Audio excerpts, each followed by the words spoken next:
morning, good night, and good evening, ladies and gentlemen. How are you doing today? It's 12. It's 12. It is 10:30 p.m. I don't know what I was thinking. It's 12 o'clock. But anyways, it is 73 degrees here on the East Coast. It is partly cloudy. Beautiful weather outside right now, y'all. It's pretty nice weather. As y'all can see, that I've had up on the monitor, that the missile alerts that we've had, and inbound from Russia. We also have launches from Ukraine as well. We can actually go down here, see on the map,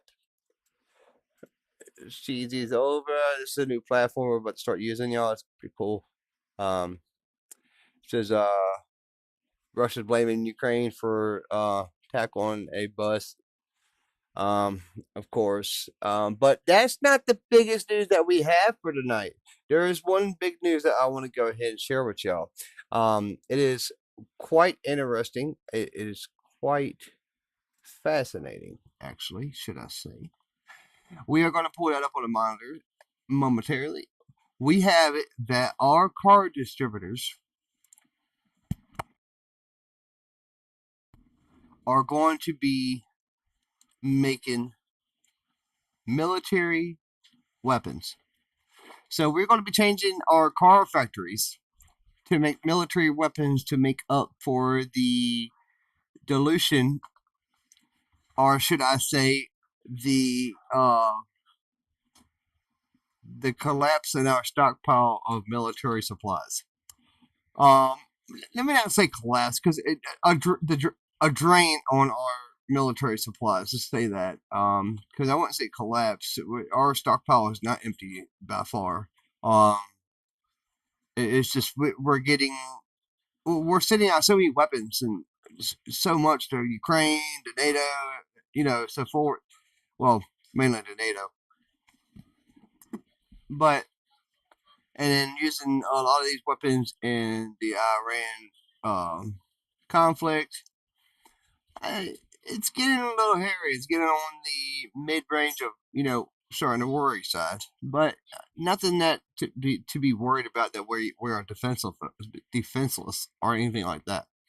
But anyways, here we got a news briefing talking about this with the defense manufacturers around the world. Well, not around the world, but in the United States. Motors and Lockheed Martin have just confirmed a deal for GM to supply weapons parts to the defense company. Why turn to a car company? Well, because of the wars in Ukraine and Iran, U.S. stockpiles of munitions have dropped to dangerously low levels and need to be replenished as quickly as possible. Lockheed is one of the world's biggest defense contractors and supplies the U.S. and its allies with Javelin shoulder-fired anti-armor weapon systems, F-35 jet fighters, THAAD ballistic missiles, the Hellfire air-to-ground missile, and Black Hawk helicopters. Joining me now in a Fox Business exclusive to outline and kind of detail what this partnership really is Lockheed Martin COO Frank St. John and GM's Defense VP of Strategy, Dr. Bruce Brown. Both are joining us live from the Reindustrialize Conference in Detroit. Great to have you both. Frank, Lockheed Martin and GM have signed an agreement. What's in it? Hey, Liz, thanks for having us on today. We are really pleased to be working with General Motors at a time when the defense industrial base really needs to scale and bring the power of two iconic corporations to bear on the challenge we have in ramping up munitions production. This agreement is going to be about building and maintaining resilient supply chains. It's going to be about digital engineering for high-rate manufacturing. And it's going to be about designing manufacturing systems that are rapidly scalable to meet our customers' needs. Bruce, this has echoes of FDR's arsenal of democracy concept during World War II, in which American non-military industrial companies joined the war effort. Back then, so many decades ago, GM ceased making civilian cars, totally retooled its assembly plants to make tanks and aircraft. What specifically is GM doing this time around for Lockheed Martin? Yeah, hey Liz, it's a great question there. We certainly have a long legacy and history going all the way back to, as you mentioned, World War II, and fast forward all the way through, of supplying and providing men and women in uniform those key products that they need there to keep them safe. So, as we work with Lockheed Martin, we're super excited to be working with such a premier defense company here. It's really around focusing on those core capabilities that we can bring, kind of as Frank talked about. The engineering, our manufacturing at scale, and then the supply chain operations to bring forward with this. Liz, it's the same concept here that we use right now on our infantry squad vehicle that's based on the commercial platform that then enables us to build and produce those for the U.S. Army to date. So it's those core competencies and framework here that we're going to be working with Lockheed Martin to ensure that we're strengthening the industrial base here and delivering at scale and, urgency. Frank, are we talking about parts? Are we talking about things that would be normally coming off the assembly line at General Motors? What specifically?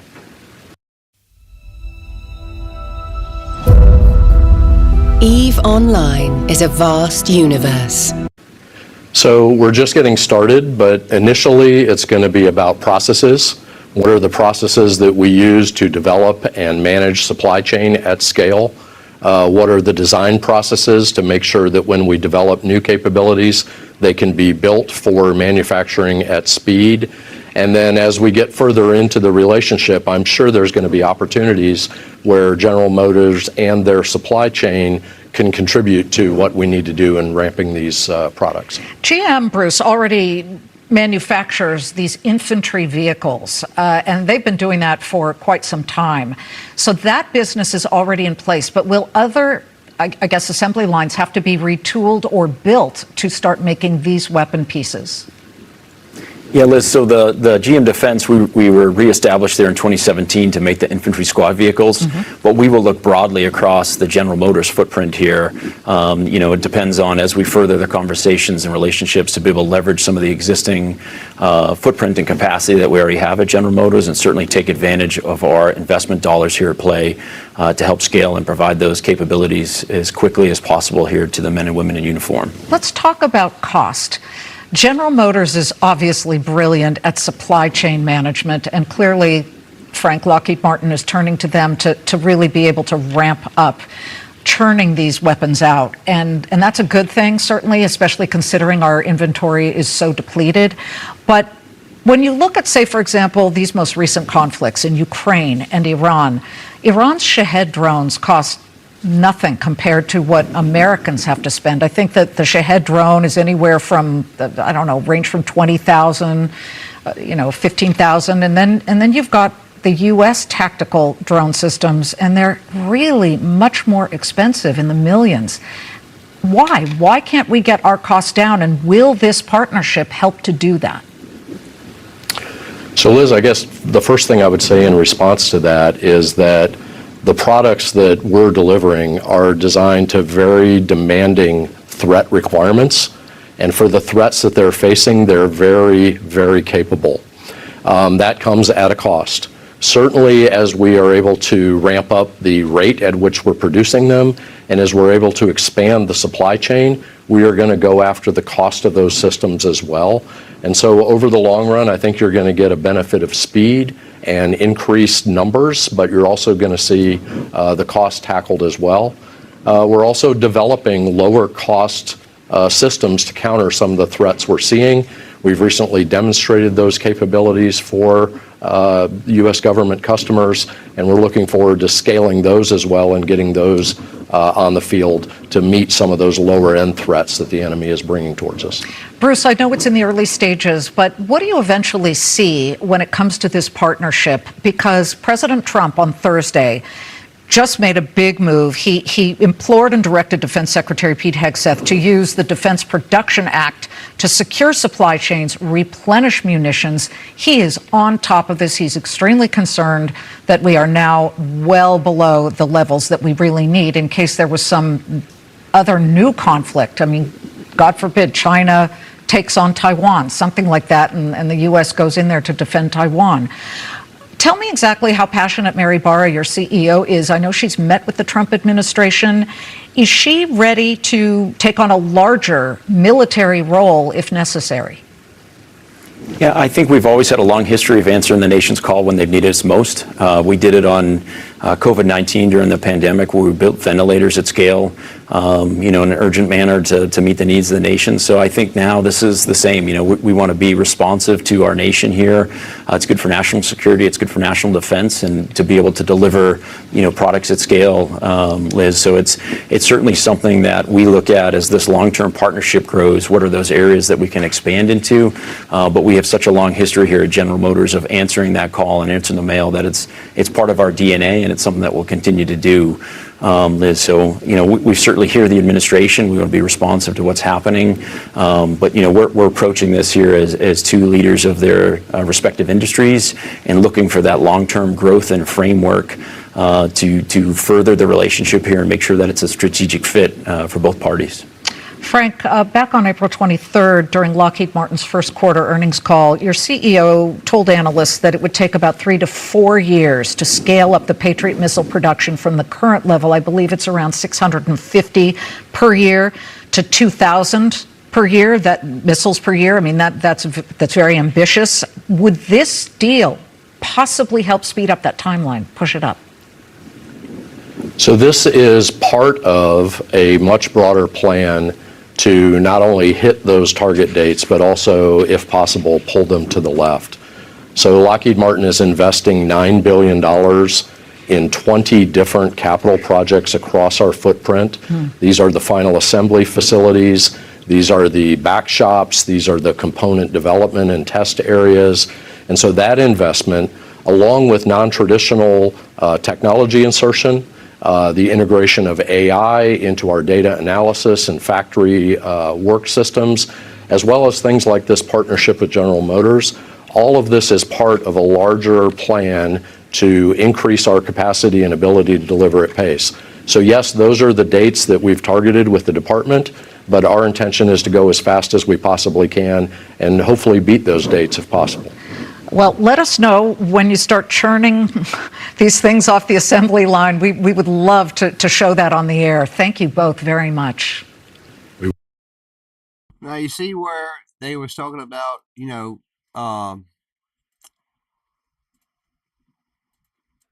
using our car manufacturing companies to produce weapons, because our stockpile is. What do you think? Sorry about that. Because our stockpile has depleted a little bit. I mean, yeah, we have gotten a little bit low, but not to the point that we had to concern or worry about or anything like that. Now we do have other news that's coming out of the G7 meeting that is happening in France. We have news that's coming out saying that, well, it's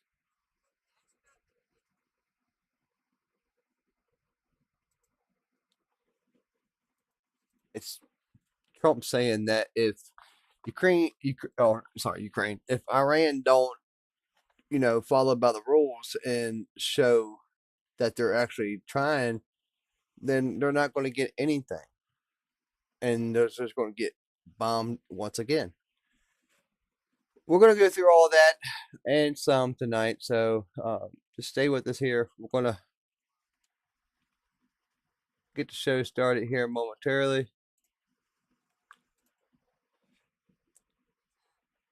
All right. Hello, everyone. I'm welcoming around the Kremlin, 24 of the War News stream, and tonight we have very big news that Ukraine's been attacking around the Kremlin, about 15 kilometers from the Kremlin itself, and also huge explosions in Moscow and a wide series of attacks this morning. Also, get this, Iran has just restarted ship attacks near Hormuz Strait despite the U.S. agreement, and also a Russian warship fired warning shots at a boat near the English coast, and we have a lot of news today, and it's good to see you all once again. And of course, we're going to be covering the past 24 24 hours of the news from around the world, actually the past 48 hours of the news from around the world, as we have had significant developments over the course of the day, particularly from the war in Ukraine, Western Europe, and the Middle East over the past 48 hours, as we have been able to see that Ukrainian armed forces have conducted significant drone campaigns against the Russian Federation, with drones exploding around the inner perimeter of the city of Moscow, including major hits just about 12 miles away from the Kremlin on one of the 10 largest oil refineries within the entirety of the Russian Federation, directly within the central area of the southern side of the city of Moscow. This strike has been able to knock out 40% of the city of Moscow's fuel capabilities, and has not only done that, but has knocked out about 300,000 barrels of refined fuel products a day in gross availability for the Russian supply chains as a whole. We've also seen that as of today, Tatneft and other major fuel distributors within the Russian Federation are now announcing nationwide fuel rationings and regimes. We have seen that that is resulting from these strikes that have continued to see that Russian fuel supplies are now beginning to absolutely collapse. We've also been able to see that endless fuel lines are now beginning to form on the M11 highway, or otherwise known as the St. Petersburg-Moscow highway, and Ukrainian forces have also conducted other major significant attacks on Russian oil depots within Krasnodar Krai, and some major explosions being reported within Yalta, although we're not entirely sure at the moment as to what was hit in Yalta and the damage that was caused. In the midst of this, the Ukrainian armed forces have been inflicting significant casualties onto Russian logistics forces around Donetsk City, Mariupol, and Melitopol, with a high-end electronic warfare system of the Russian armed forces being destroyed by the Luftwaffe unit today in the city of Melitopol. Additionally, we've also been able to report that on the front lines themselves, Ukrainian armed forces are still continuing to keep the upper hand and are still destroying and fighting Russian forces in large numbers throughout the active battlefield areas. We've also seen that the Ukrainian Minister of Defense, Fedorov, has stated that Ukrainian ballistic missiles are about to be entering a new age incredibly soon, and new unveiled weapons will start to make Ukraine more of a regional power than anything before, and will certainly elevate Ukraine's strategic presence in the region by a significant and permanent margin. We've also seen that unfortunately a MiG-29 or an Su-25 crashed today near the city of Khmelnytsky, although we're not incredibly sure what the crash or why the crash happened, or why the crash was largely happening around the area of Khmelnytsky. We've also been able to additionally hear that the Russian Federation fired on a British sailing vessel today, firing warning shots incredibly close to the vessel's location. It turns out that these were conducted by the frigate the Admiral Grigorovich, and were fired at a British sailing vessel that was operated by an old married couple of pensioners that were operating the sailboat within the international waters of the English Channel. We've also been able to get some additional information as well coming on out of the Eastern Pacific, as we did get to hear that Southcom conducted another strike today on an alleged narco boat within that area. We've also seen that a Russian Tu-22 M3 crashed in what we can describe as a glorious fashion around the area of the city of Irkutsk in the Irkutsk Oblast. At the moment, it's completely unknown as to why this Tu-22 M3 crashed, but it appears to have entered a fatal nosedive or possibly a tailspin, which led it into a crash in the forests surrounding the city. Additionally, we've also been able to get further details out of the Middle East, as we have been able to hear more terms pertaining to the United States peace deal, if we want to call it that, with the Islamic Republic of Iran, and other developments that have occurred within the region. We've also seen that Iran has continued to fire on commercial ships, as reports have come out of explosions and what appears to be some sort of intermittent fire coming from Qasem Island towards civilian ships within the Strait of Hormuz. And we've also been able to hear that ISIS conducted an attack on an Iraqi oil tanker or an oil truck that was heading towards the area of Manbij, northern Syria, and ISIS has directly claimed responsibility for this attack, once again showing that ISIS is slowly rising in its prominence and its capabilities within the near regions of Iraq and Syria. We've also been able to hear that Tehran has stated to the Israelis that if they do not withdraw from southern Lebanon and stop their attacks against Hezbollah forces, that they will respond with major force against the state of Israel, and at the moment it appears that the Israelis will be entirely alone if the Iranians resume attacks against the state of Israel. We have been able to see a humongous amount of information today, and we're going to be making sure to get through this, starting with our largest stories first and then moving our way on down into the smaller stories throughout the night. And we have quite a lot to talk about, to say the least. Moving us on into our largest and most important pieces of news, we are going to be moving directly on into the Moscow city area, as Moscow has come under a significant drone and missile attack. Although we weren't able to see a large number of missiles, there was a report by some Russian air defense bloggers that there were apparently Ukrainian missiles of some sort entering the area, and we're believing that they may have mistaken those for jet-powered drones, which in some some cases sound a lot like a cruise missile, but a lot fainter and a lot smaller in scale. We did get to see some videos, however, of the drones entering the Moscow area, starting off with our first clips of what appears to be Ukrainian reverse-engineered Shahed drones entering the area of the city, in this clip right here. Here it comes.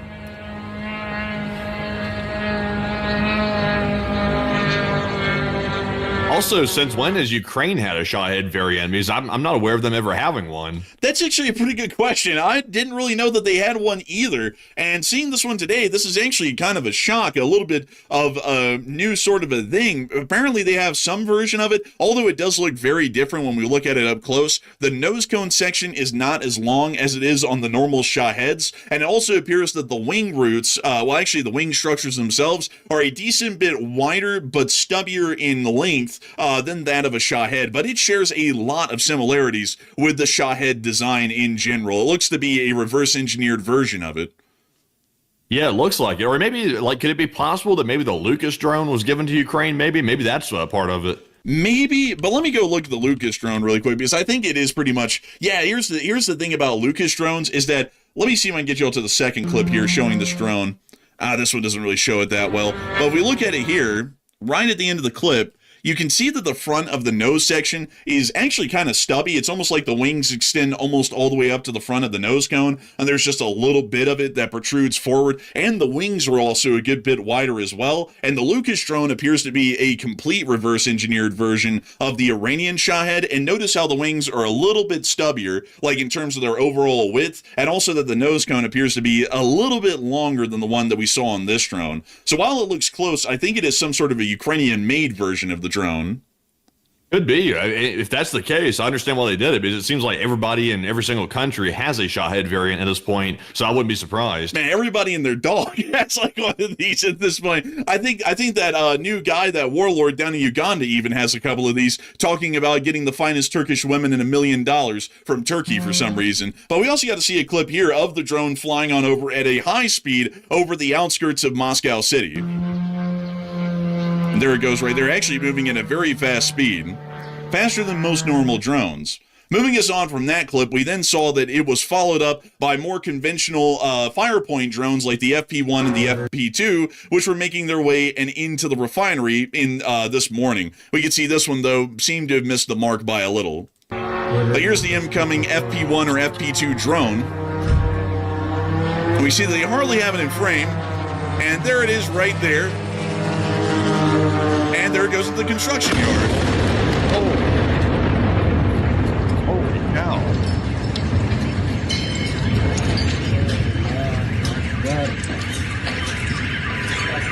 One thing's for sure, that thing's definitely not stealthy. That thing's loud as hell. No, it's not stealthy at all. That thing is the loudest it can get. Oh my God.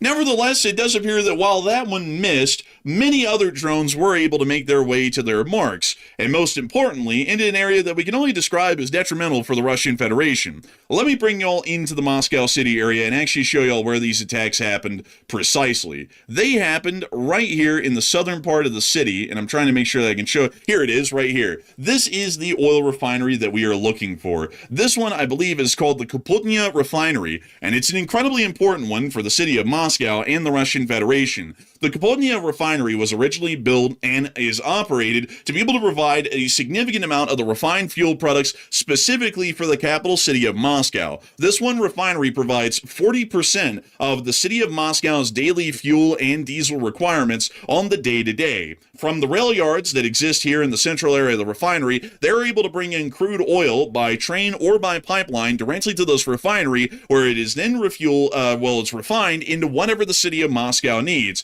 Gasoline, diesel, and everything else that can be refined out of a single barrel of crude oil. They then load that up onto trucks, which then transport that throughout the entirety of the metropolitan area of the city of Moscow, and then deposit the diesel and gasoline for the gas stations to be able to provide to the general public, and also for the Russian army, which is based heavily around the Moscow area, to be able to load up into Urals and then ship on into their own military bases for their own internal strategic supplies, at least at a minimum for their day-to-day or weekly operations. tons. That means that this refinery within this area of Moscow is one of the most important ones that exists for the whole capital city, and a strike on this refinery would be absolutely detrimental to the long-term fuel situation within the capital city, and maybe leading to immediate fuel shortages probably within the next several days, where the city of Moscow might run completely dry of fuel. And the Ukrainians appear to have understood the gravity of the situation as to knocking out this refinery and sent pretty much all of their attacks today directly at it. We were actually able to see some of these attacks right here in these clips. Starting off with this one here, showing the fire that had already started on the face of the refinery. And it looks like they hit it right in the center of it, too. So it looks like it was a very accurate strike, to say the least. It does look pretty accurate, and there's actually some more shocking stuff that we were able to get out of this one here in a minute, folks. We'll show you all the closer-up clips, but there's something that is incredibly interesting about the close-ups that we'll get to that show us something very telling about Russian drone defenses. They're non-existent. Oh, no, there was some existent drone defenses, but interestingly enough, they didn't work. But we'll show you all here exactly what it was in a minute when we get a close-up. But right now, we're just getting to watch the kindling fire from a distance, from afar, basically.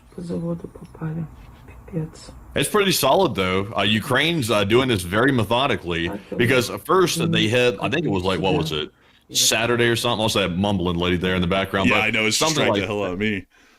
Something like Saturday, I think it was, Ukraine hit the Volgograd pumping station, which supplied Moscow with refined fuel products. So that was already a huge dip, and that's what caused some of those fuel shortages over the weekend. But now they're hitting the refinery literally 15 kilometers away from the Kremlin that's literally refining fuel right there for Moscow specifically. So they're hitting both major distribution points where Russia gets their fuel from, or at least Moscow does. So clearly Moscow is definitely the target, I would say. And in the next clip, we can also see, speaking of the targets that were hit, this one, which is probably going to be the most telling one that we can see, at least up close, for the damage.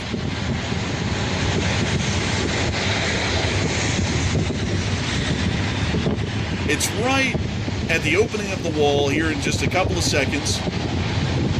There is the full-on damage as the closest angle that we got.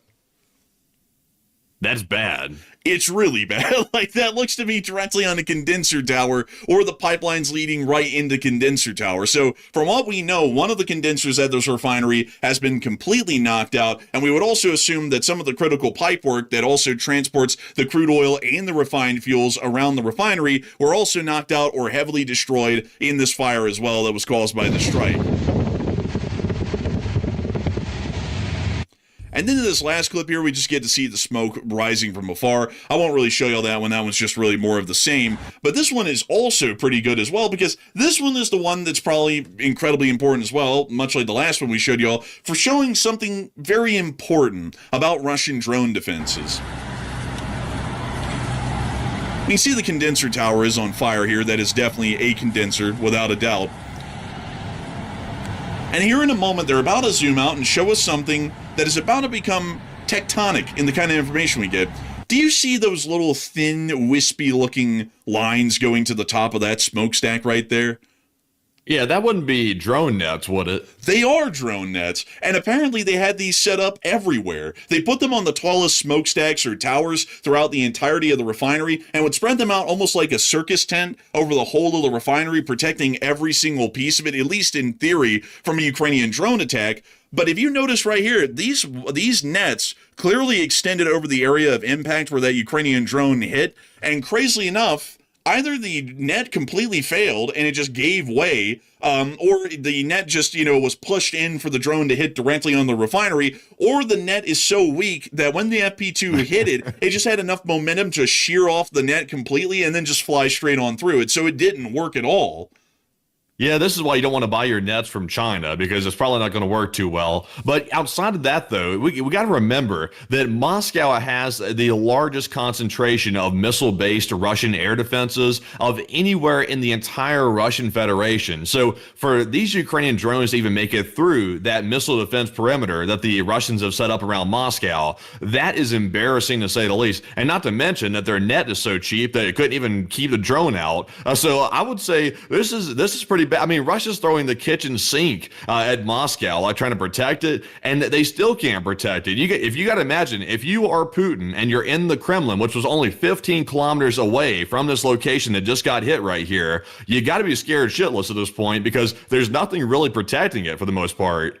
You know what's actually interesting about that, theoretically, about the air defenses, is that in theory, this is what this drone would have had to get to or get through to be able to hit the Kapotnia refinery here in South Moscow. They would have had to have made it first through the S-300, S-400 air defense ring on the outskirts of the city, which in theory would have a range of about 100 miles from their launch point, meaning that from about all the way out here, basically in the middle of, let's see, what oblast is this even? The Kaluga Oblast, basically the southern end of the Kaluga Oblast. The drone technically would have to make it through the missile air defense systems, the long-range ones, for 100 miles. Then once they make it towards the inner ring road of Moscow, around the A107, they then have to deal with the dozens of Pantsir air defense systems that exist within this area. These have a range of 15 to 20 miles, and there are dozens of them. I mean, usually there's so many fire arcs that are intersecting in most places in Moscow from the Pantsirs.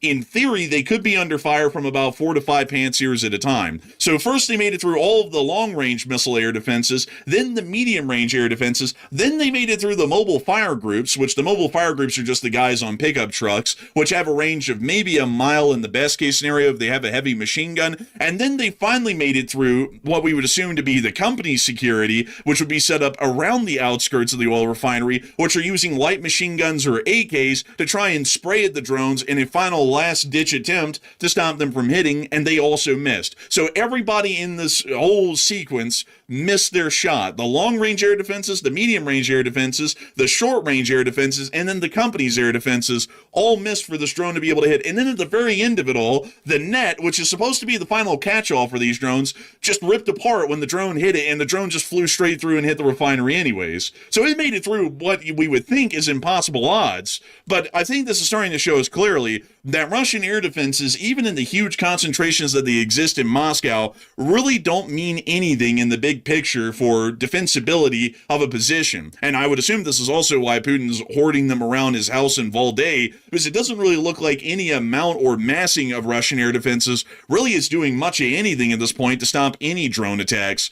So a heavily defended area in reality is about as well defended as a non-defended area in terms of air defense. Yeah, I would agree with that. It seems like a huge failure. And and also, just to show y'all here, since y'all went through the whole rambling that I just had right there, how the air defenses worked and what the drones had to get through, let's reward this by watching the fire burn a little bit brighter here on this refinery. It's a beautiful fire. That's a bad one. I think that's going to be out for quite some time, since it's a main condenser unit that got hit. And it's all, I gotta say, I love how the Ukrainians always go for the most critical function of the refinery. They never go for the minor ones. They always go for the condenser towers every single time, or the bases of the condenser towers where the critical pipework is. Very juicy. We see it continuing to burn there. And I'll cut the clip here in just a couple of seconds, folks, because we got more to talk about within the Moscow area. Because while this fire broke out today and started to burn the Kapotnia refinery basically to the ground, it appears that there were some more interesting developments within the city of Moscow today, particularly pertaining to what this drone hit, which is fuel refining capabilities and the remaining amounts of diesel and gas that are left inside of the Russian Federation. As we have started to hear today, nationwide fuel restrictions are now being implemented by Tatneft. Tatneft is a major national gas station brand, almost a nationalized gas station brand within the Russian Federation. And according to news that has come out today from inside of the Russian Federation, Tatneft has introduced a temporary limit on gasoline and diesel fuel at all gas stations inside of the Russian Federation. And at the moment, according to a Tatneft representative, at the moment, restrictions have been introduced to every single gas station across the Tatneft network. We also were able to hear that, according to the reporter, in addition to the fuel sales limit, there are restrictions and only cash is accepted as payment. I don't know why they made that a requirement, like that you had to pay in cash. I think they're trying to get around paying the Russian government taxes, so maybe they can misreport report the number of income that they're making, possibly, but as reported by an Interfax correspondent, Tatneft is informing drivers at gas stations in Chelyabinsk that, for technical reasons, the maximum gasoline sale for passenger cars is 30 liters. Diesel fuel sales are limited to 60 liters, and trucks get a 300-liter diesel fuel limit. So this is becoming quite bad. And just to show you all this here really quickly, before we get on in this poll, it appears that it's desperate. But before we move further on from this map here, and before we really get into depth on explaining it, this Ukrainian attack that was conducted on the Kapotnia refinery in southern Moscow, only about 11 to 12 miles away from the Kremlin, or 15 kilometers from the Kremlin, seems to be interpreted by many as some form of revenge by Ukraine. And Matthew, what are people thinking about that right now? And what are you thinking about that as well? All right, so the attack that we saw today was significant because not only did it hit Moscow's largest oil refinery, this attack occurred less than 15 kilometers from the Kremlin itself, which, by the way, should spook Putin quite a bit because that's extremely close. And basically, the drones could have kept going if they wanted to. There was nothing holding them back. So this comes right after Russia launched those massive strikes on the Ukrainian capital of Kyiv, also hitting a monastery and hitting all kinds of civilian targets, which is obviously massive war crimes to say the least. But what do you think was the message that Ukraine was trying to send? 52% of the audience said Ukraine was getting revenge for the Kyiv strikes, while 25% said Ukraine was threatening Putin by striking very close to the Kremlin, and 20% said it's merely a normal strike to take out a strategic target. And I would say that it seems to me that it was probably already pre-planned. That's my guess, because we saw the Ukrainians strike the Volgograd oil pumping facility, which pumped refined fuel products into Moscow to sell at the gas stations. Now we're seeing that the refinery that's literally in Moscow itself is being hit right after that. So it seems like a methodical series of strikes to take out the entire refining capability that serves the capital of Moscow, literally one by one. That's what it seems like to me. And it seems like maybe just a side effect that maybe the Kremlin was close by. That seems like a side effect to me.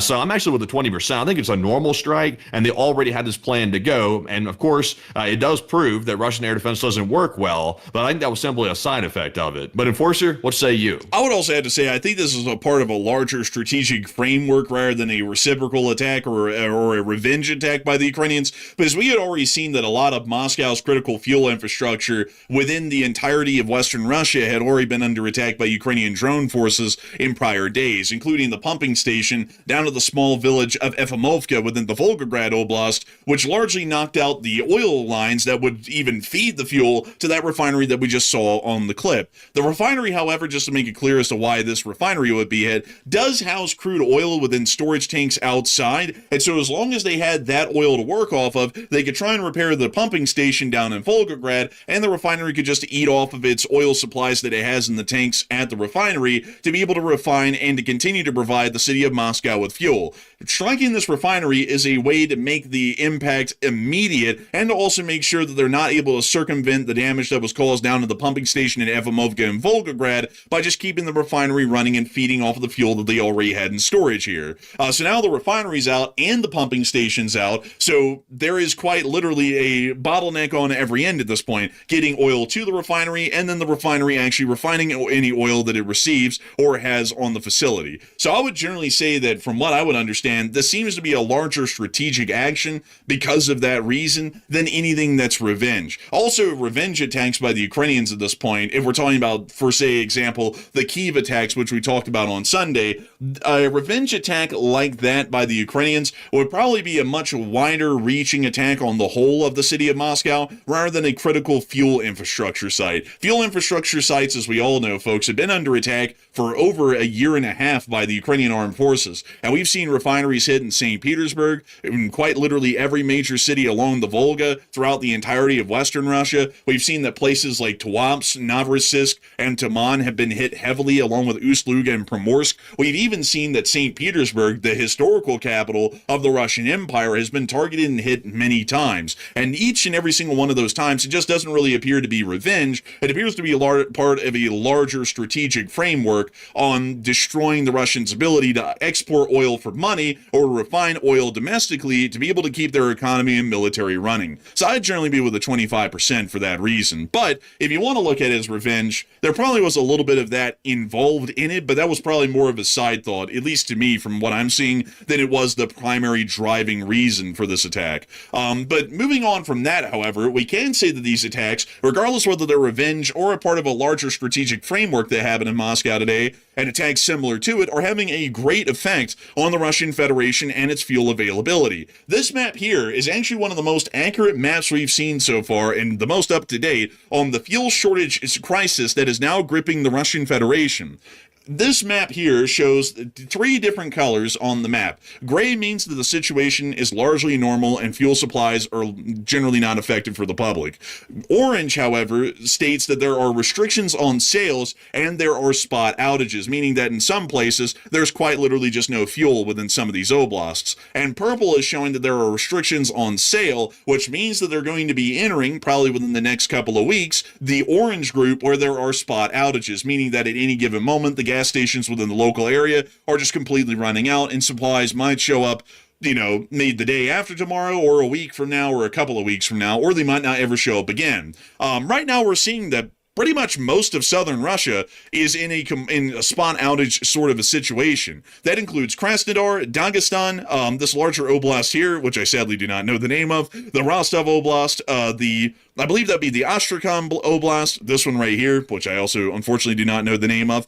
We also have the Belgorod Oblast, the Voronezh Oblast, and also the Kursk Oblast as well, all having spot outages. Every single one of these, by the way, are in the Southern Military District, which is an incredibly important thing for our considerations and analysis here on the channel. Most of the Moscow Military District is also dealing with spot outages as well. However, the Leningrad Military District is dealing with restrictions on sale or spot outages in the entirety of their military district, which is something that is incredibly interesting. Neither the Southern Military District or the Moscow Military District is as bad off as the Leningrad Military District for fuel availability, and that might actually impede or greatly decrease the chances of the Russian Federation going to war, considering that the Russian Federation's supply model largely, quote-unquote, lives off of the land, meaning that supplies have to be available very close to the area of operations that they are conducting, or the army might just starve.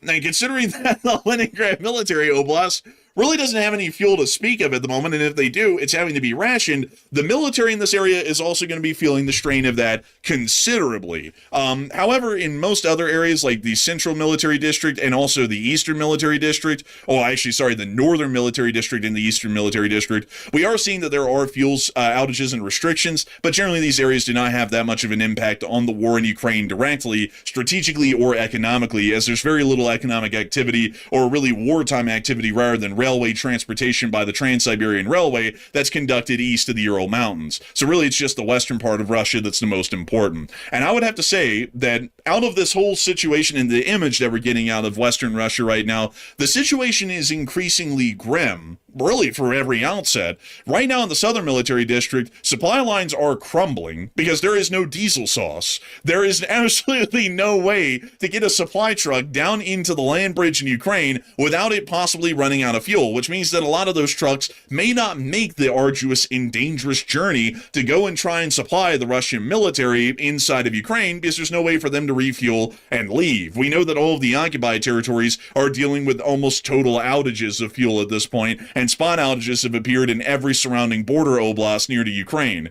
And that means that the civilian logistics companies that support the Russian military will not make the decision to follow through on the contract and then drive on into Ukraine. They'll never get their truck back for the most part. We also know that in the Moscow Military District, if things go from bad to worse in Ukraine, there really isn't a way to take any of the units around Moscow or around the Moscow Oblast area and divert them down to Ukraine, at least easily, without eating into a lot of limited fuel resources, meaning that the Russians are losing their ability to take their units from the Moscow Military District and surge protect either the Leningrad Military District in a hypothetical war with NATO, or to help surge protect the Russian forces fighting in Ukraine currently, which puts them in a significant lurch, meaning that most most of these military districts in the far western region of Russia are pretty much having to operate autonomously as their own. What they have is what they have to work with. And in the Leningrad military oblast, their situation appears to be what I could describe as the worst of them all. If they have any fuel, there's already restrictions on sales,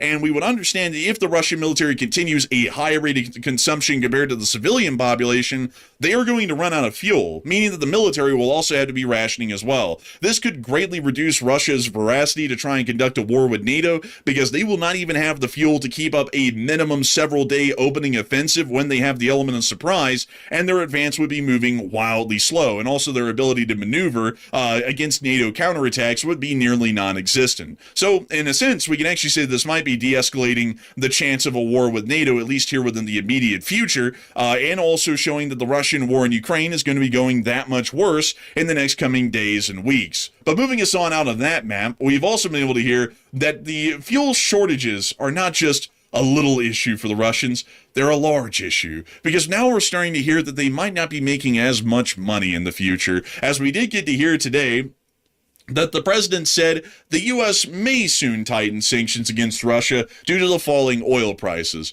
Largely, we're believing that they might be snapped back on in full form like they were before the conflict with Iran, and that could start to cause the Russians even further issues with trying to get their oil out to sea and to get it sold to any country that would be willing to buy it, where they can make some money and keep their war machine rolling. Fuel shortages have also appeared along the entirety of the Moscow-St. Petersburg highway, as seen in this clip. We can actually see one Russian complaining in his high-end Mercedes about how there's no gas anywhere and how long the fuel lines are to try and get any. Ужас, вы просто посмотрите, что творится в Москве.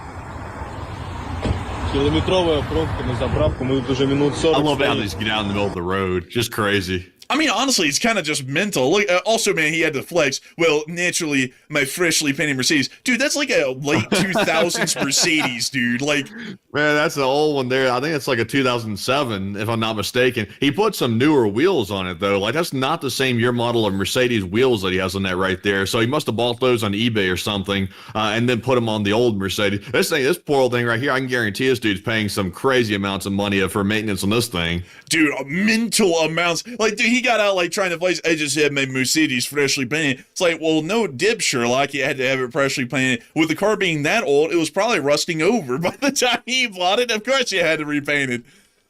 It is the most I would beautiful agree. car. Man, look at what he said, man. He said, like, hold up, let me get this right here. This is unbelievable. It is the most beautiful car in the traffic. I doubt it. I Hell no, doubt it. man. There's a brand new Merc over there in the corner, like over there, like hiding off over to the right. There's a brand new one over there. Clearly, this piece of shit is the best looking car out there on the gas queue. That looks like an AMG back there. I thought this trouble wouldn't reach us, he says.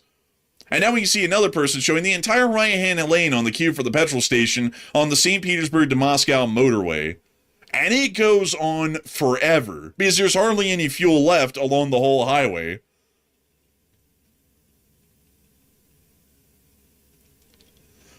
Suffice it to say, a lot of people are not going to be going on road trips throughout Russia because there's just not going to be infrastructure to support those kinds of ventures.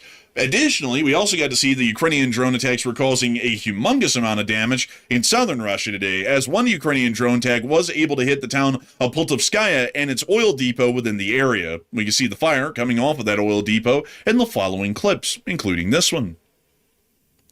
And including the next one.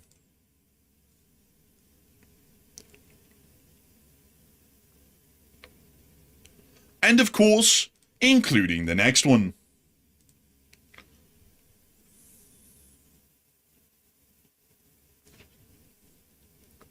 Just look at that. I'll turn up the volume for y'all.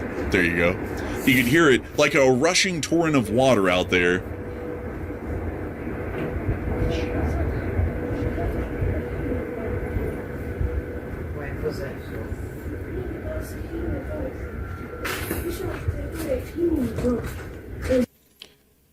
And we've also been able to see the continuing boiling fires off in the distance right here.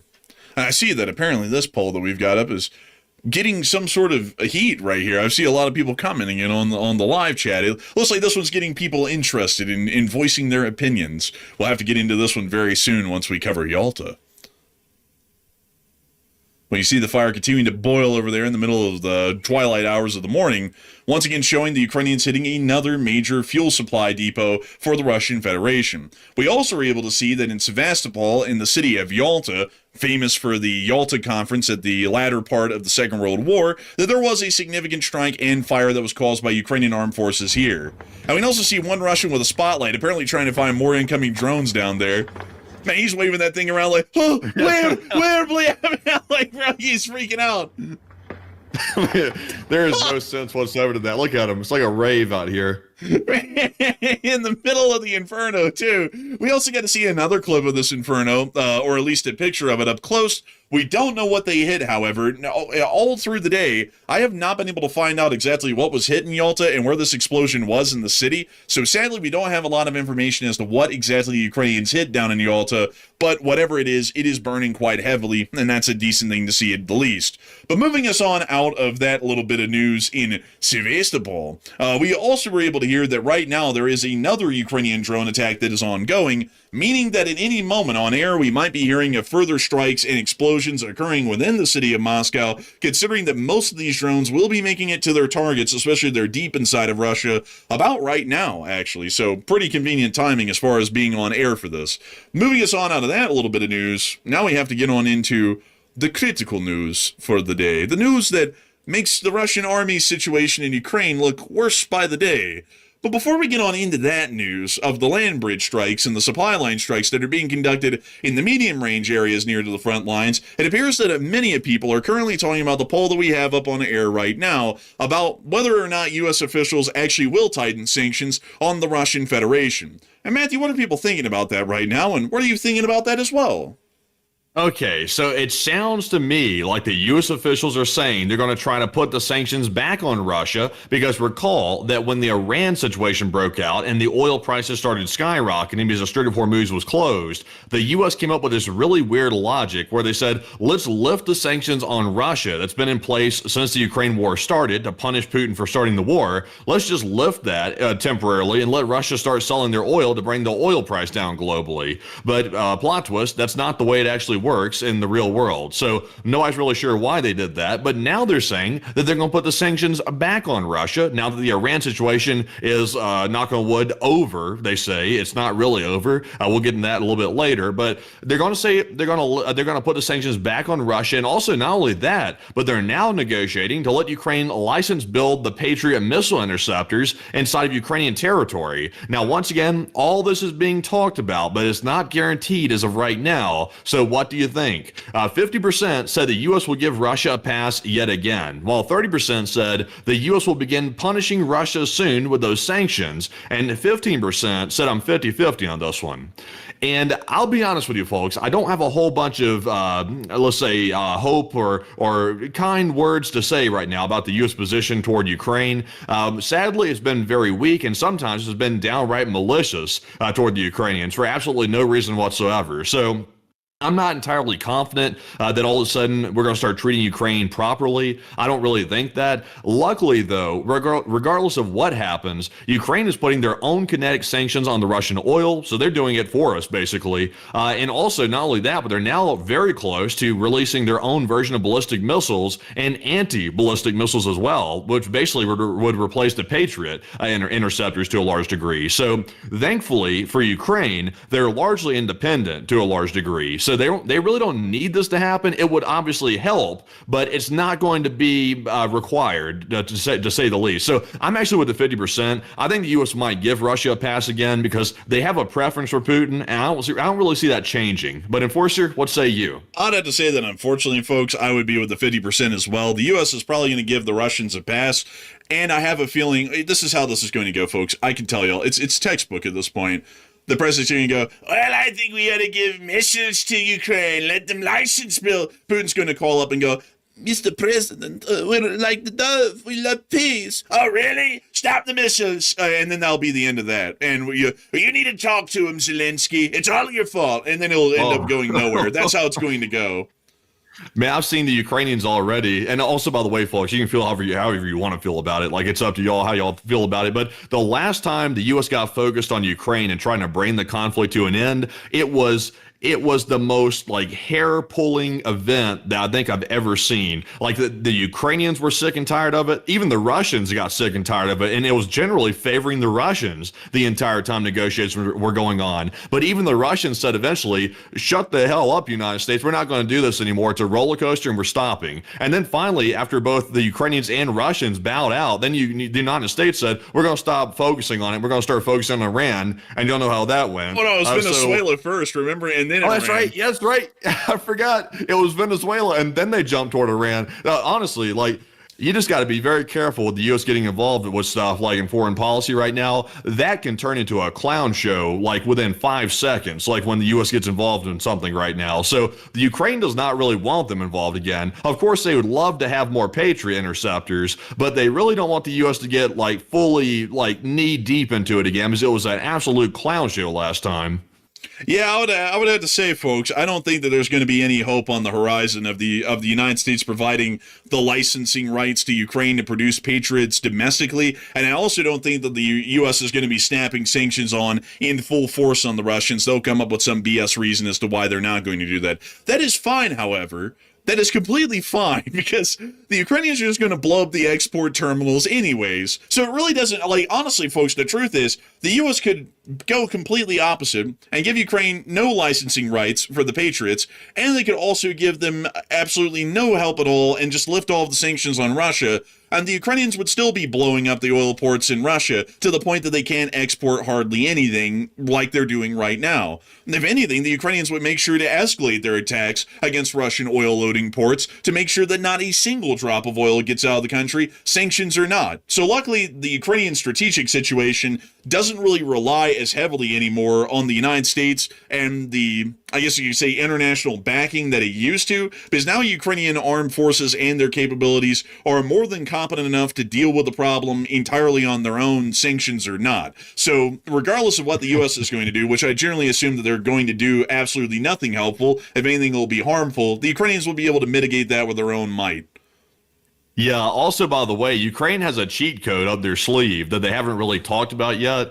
If Ukraine suddenly developed nuclear weapons out of the blue and then the U.S. got involved, there's a high chance that the U.S. might lob $300 billion their way to do away with those nuclear weapons, possibly. So that could, fund the end of the war, basically, inside of Ukraine and Russia. That could fund Ukraine to finish off the Putin regime if they suddenly, develop weapons of mass destruction, and then the U.S. had to negotiate their way out of that situation by giving them, hundreds of billions of dollars.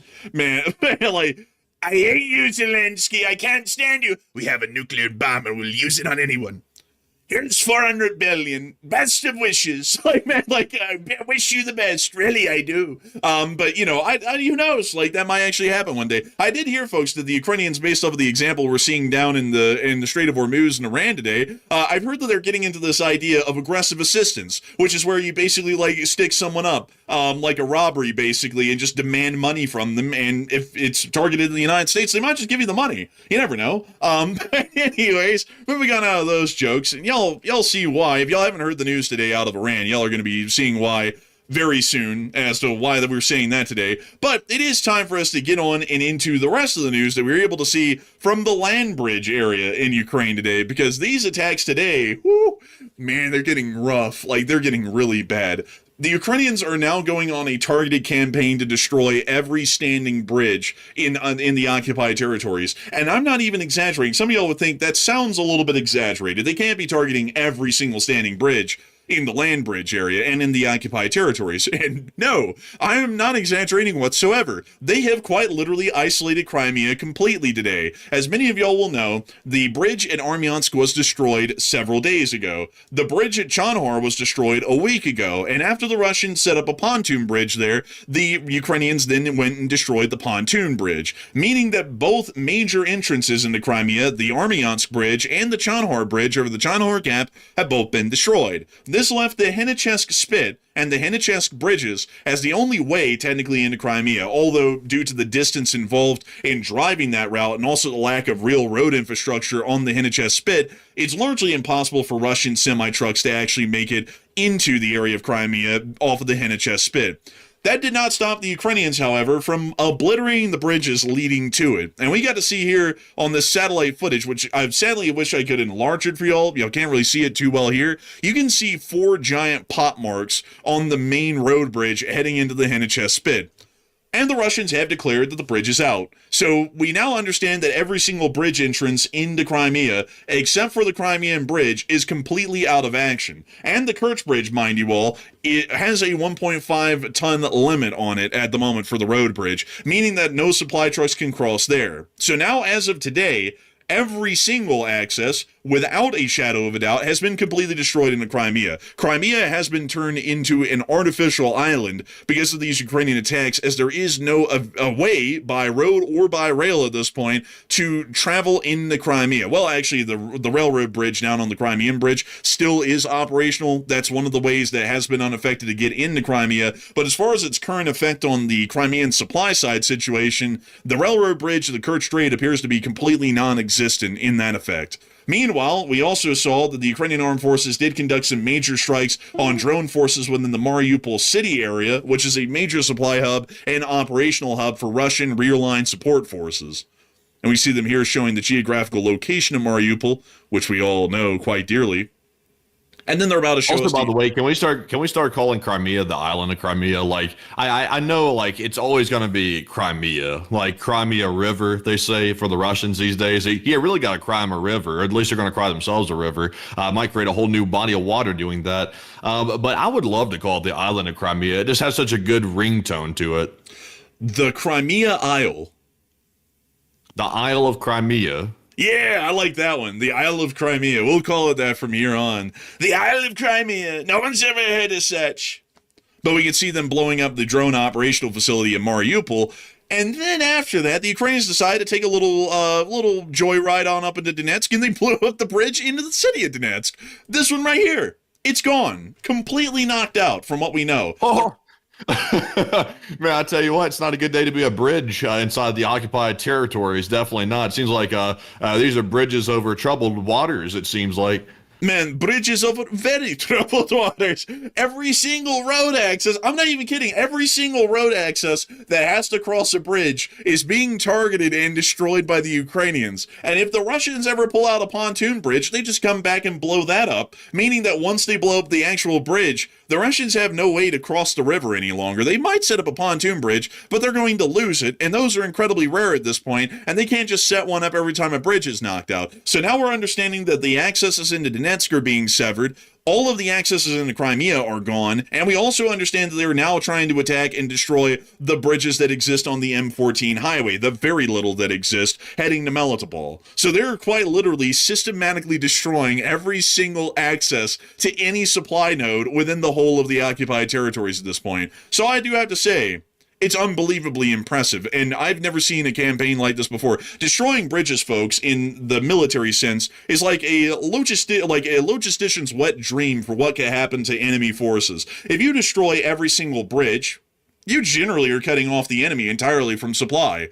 And now they're doing it everywhere, like the Ukrainians are at least. So it is one hell of a hoot to watch it happen, because while the Ukrainians are rejoicing with glee that with each bridge destroyed, several hundred tons of supply are going to either be slowed down significantly in making it to the front, or they're just not making it to the front at all, the Russians, on the other hand, are ripping their hair out because everybody on the front line is still expending ammunition, still eating, and still consuming fuel, and there's absolutely no way to get any more to them, or there's going to be heavily reduced amounts getting to them up there on the Donetsk front or anywhere else. We also got to see today that because of this problem, there's been a crazy thing that happened in Makivka. The gas price in Makivka for AI 95 petrol, which is regular unleaded in the United States, is 120 rubles per liter, which equates to $6.27 a gallon. Oh my goodness, that's bad. $6.27 a gallon for normal unleaded like octane. That's insane. Also, by the way, remember, folks, like we quote these prices in USD all the time inside of the Russian gasoline price situation. But remember that is way worse than it sounds like, because the average monthly Russian salary is just about $1,100 a month. That's their normal average salary inside of Russia in USD. USD. So for them, I mean, that's what, if you translate that for the proportion of their income to the price and sort of compare it to the American income, they are paying, that's probably more like equivalent like $20 a gallon in reference to us. Man, it is unbelievable how expensive this is. And that's if you can find it, because Donetsk region is in a fuel shortage. So this is if you can find fuel. You're paying $6.27 a gallon. That's unbelievable. Like, it's absolutely insane. And I also see some people misunderstanding some stuff, because someone said a liter's not a gallon. Well, if you take enough liters to make a gallon, it's $6.20 a gallon. If you see what's being done, it's conversions for our American audience, because a liter isn't a gallon, but you got to convert it to make it understandable for our American audience, which makes up most of our viewership. But moving us on out of that, we've also been able to see that around Donetsk City, in the midst of everything that happened today, the major bridge into Donetsk getting blown up, the gas prices skyrocketing next door in Makivka, the Russians were desperately trying to ward off the drones, and this is what it looked like over the city. Just unfettered chaos. Nobody knows what they're shooting at. They're just hoping they're hitting something. Also, by the way, I'm trying to do some quick math real quick, by the way. I'm trying to do a calculation here to get an idea of how much of the Russians' monthly salary is being spent on fuel. So what percentage is, let's see here. I'll do this on the side, and I'll report back to you what it is, or likely spending percentage of their income per month just on gasoline. And hopefully we'll be able to get an answer to that here really soon, because the situation not only inside of mainland Russia, but in the occupied territories is even worse. And it does look like at the moment the Russian Federation is dealing with lack of supply, lack of munitions, lack of fuel, lack of food, lack of basic materials. It is absolutely horrendous. And now we're going to hear how bad it really is for the average income of a Russian. And so, Matthew, what do we got? Okay, so if your average Russian goes to the gas station at that price that you just saw, and they fill up their car like a full tank, like 4 to 5 times a month, which is what it's probably going to take to get to and from work, depending on the average distance to a Russian workplace, they're going to be spending roughly about 376 USD per month on gasoline alone. And their monthly salary on average is about $1,100 a month. So that's about 35% of their entire monthly salary is going just to gasoline. That's just for gasoline for their car. That's not including the maintenance on their car, their rent that they're paying, or whatever type of house they own inside of Russia, all their food expenses, all insurance. That's not counting anything. That's 35% of their income, and that's gross, by the way, is going straight to gasoline. That's insane. Oh my God. Like, that is terrible. That is bad. Like, when you think about that, when you really think about that, having to spend like 35% of your income on gas is basically, I think, the average amount most Americans spend on taxes most year, if I'm not mistaken, percentage-wise, which is pretty damn bad. I think the rule in finances is, like, for your rent, like, for example, when you're renting a place, like an apartment or a townhome or whatever, you're supposed to keep your monthly rent, I think it's like under like 50 or 40% of your gross monthly income to be considered doing well. That's what you're supposed to be budgeting for, I believe, if I have the rule correct in my memory. But the Russians are spending basically their rent percentage on gasoline. So that's untenable. Like, you simply cannot, you'd have to start walking at that point. Like, that might be what the Russians are doing. They're using bikes, they're walking or something, because a Russian can't afford that kind of money right there. That's just simply too much for gasoline. I wonder how much vodka is in Russia. It might just be cheaper to buy vodka from the liquor store at this point and just pour it in the tank and let the engine explode. Yeah, maybe. So also, by the way, people are saying it's 30% for rent. So actually, that's worse than I thought. So the Russians are spending 35% of their monthly gross income on gasoline, when you're technically only supposed to spend 30% per month on rent of your gross monthly income. So they're spending more on gas than they would on rent. Golly. Right, that's insane. So basically, after rent and after gas, about 70% of their entire income has been expended for the month. Yeah, basically. So I'll say this, though, that 30% number that everybody's quoting right there, I don't know who in America is keeping their rent under 30% of their gross monthly income. You'd have to be a miracle worker to be doing that at this point. So I think with the rent prices going sky high, they need to revise that rule. Man, in this economy, like, no way. Like, man, impossible. But outside of that, though, a lot of people are also talking, speaking of which, about the Crimean Peninsula and the rising price of living there, considering the lack of supply. As many of y'all will know, the elementary model of supply and demand, the supply in Crimea is very small, and the demand is very big. And so a lot of people are talking about that disparity right now, and the fact that it doesn't really seem that anyone's going to be able to, bus in anything else into Crimea. So, Matthew, what are people thinking about that situation right now, and what are you thinking about it as well? All right, so now that the third wave of strikes is taking place by the Ukrainians on Russia's bridges connecting Crimea and the occupied Ukrainian territories, what are your thoughts? 58% said Crimea is permanently cut off as of these third wave of strikes. 20% said Russia will never be fully cut off, and 15% said Russia may restore the bridges and it could get back in.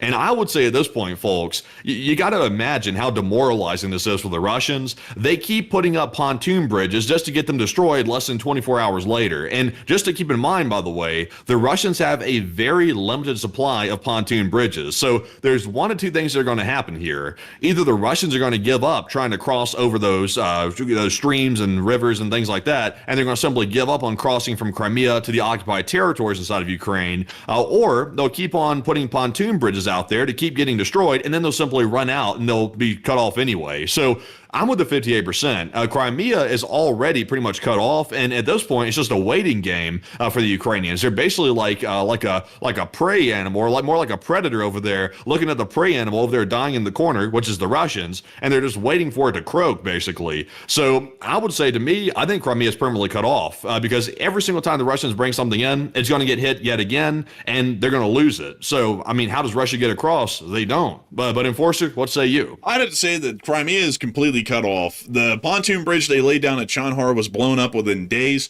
and considering that the Russians do not have millions of pontoon bridges to keep laying out, that largely has sealed the fate of Crimea to a complete loss. There's really no way for them to set up a ferry or a barge within the area either, as they don't really have the ability to get one into any of these areas to be able to ferry equipment across, and the NHS spit is completely unusable. That's even if a truck makes it to Crimea, because the fuel situation is so bad leading to Crimea that most trucks won't have the range to drive in and drive out, considering that Crimea is completely deprived of any fuel. So I would say that Crimea has been completely cut off, and also I would have to add, by extension, although we don't talk about this a whole lot in our analysis, Kherson Oblast is also completely cut off as well. It is as far away and as isolated as Crimea, and although there isn't really a lack of bridge access into Kherson, much like Crimea, the fuel shortage problem is already going to be stopping any trucks from making it to Kherson. So they're in the same situation as well, bridges or not. But I would definitely be with the 58% on this situation. Crimea is definitely cut off. I guess you could say, what does Crimea and some Russians late night at the bar have in common? They're both cut off. Oh, but anyways, actually, they don't cut people off in Russia. They just let you get drunk until you drop dead. But anyways, moving us on out of that news in the rear line areas, and of all the strikes that Ukraine has conducted against the Russian Federation today, it's now time for us to move on into a treat. Now I've made it an hour into the show. It's time for some goodies. And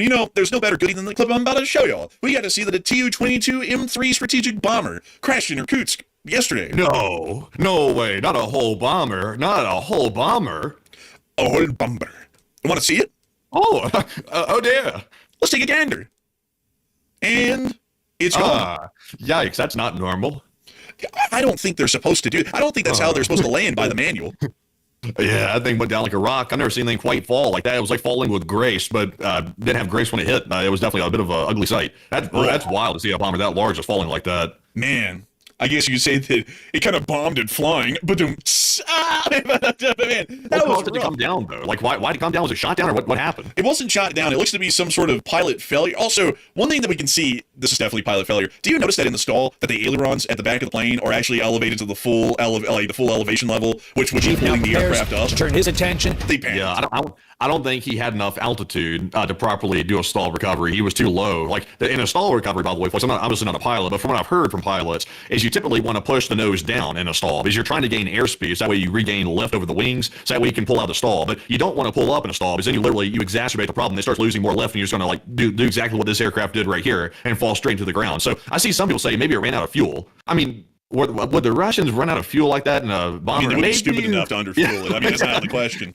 Yeah, it could be they ran out of gas, maybe. I mean, they could have been low on gas because we know they're having a fuel shortage, and now all of a sudden they're like barely filling up the bombers or something. I don't know. It seems absurd. I would say, folks, that probably the most likely thing that I could think of that led to this crash, in my opinion, I'm just thinking out the story in my head based off of all the air disasters that I know, is that somewhere along the flight, because it's the Russian military and they're idiots, is that this guy tried to pull a high G maneuver in a bomber, because notice that the wings are fully extended, so whatever they were doing, they were moving at slow speed. So he tried to pull a high G maneuver at slow speed, slipped it out of its airfoil, and then it entered a flat spin as a result, and altitude probably a couple of thousand feet up. They probably panicked and kept pushing upwards on the joystick to try and pull up out of the flat spin because the nose was probably facing down at that point. And then at some point, they might have tried to aim the nose downwards just a little bit, or they might have just stayed in the flat spin the whole way, and they just kept pulling backwards on the stick, trying to pull it up out of the flat spin, which then created another problem because of how the angle of the plane is spinning. The fuel for the jet engines, which is the air going through the intakes into the combustion chambers, which then produces the heat that spins the turbines, wasn't flowing in properly. The engine stalled, making recovery completely impossible, and these guys basically just sentenced themselves to death in their own bomber. That looks to me like what it might have been.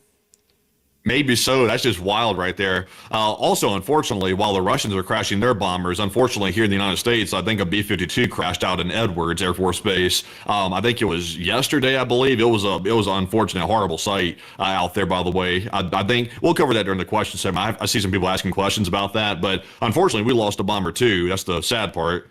Yeah, we did lose a bomber. Sadly, we don't have that in our coverage tonight, but just to give you all a little bit of a summary on it, a B-52 crashed shortly after takeoff at Edwards Air Force Base. Unfortunately, all 8 crew members of the B-52 did die during the crash, and the B-52H was also lost during the training incident that occurred in that in that situation. So a very unfortunate one to hear of, but we actually did not have that in our news coverage tonight.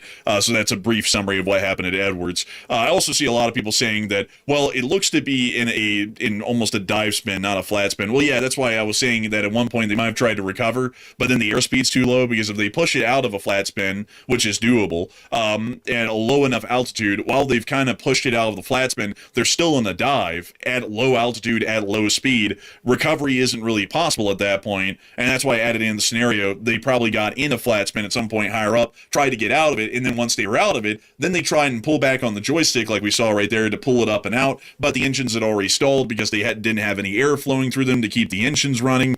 Once an engine stalls, you have to restart it. That takes a good long while, even in a perfect scenario. So they just didn't have any ability to escape at this point, and the aircraft was lost with all crew on board. So I hope that explains that well, at least what I was trying to say. Maybe I miscommunicated that. But moving us on out of that bit of news in Irkutsk, it is now time for us to move on to the British news in the English Channel. Before we get on into that, however, I do want to say a huge thanks to everybody who has been watching so far tonight. We have had 14.3 thousand people here at the peak tonight, and about 54,000 people have watched the stream in the first hour. I've got to say that we're entirely thankful and extremely appreciative of each and every single one of y'all watching this channel so far tonight. I hope y'all have been enjoying this news. We always try our best to make sure that it's well summarized, well analyzed, and well covered, and I hope that we've done a good job of that so far tonight, as we still have a lot of news to go to cover, and we hope that y'all still be around with us during those times, because we got some very crazy news that came out of the English Channel today, and also out of the middle of the East, which we're about to be getting into here really quickly, and we're probably just going to cover it and move on like we've been doing for the past few days. Seems like a crowd pleaser. Definitely a crowd pleaser for me. But outside of that, I would say the Middle East today has actually kind of gotten interesting. Like, it doesn't seem like things are as straightforward as they were, less than 48 hours ago. So, and to me, I think people are going to find that segment interesting tonight.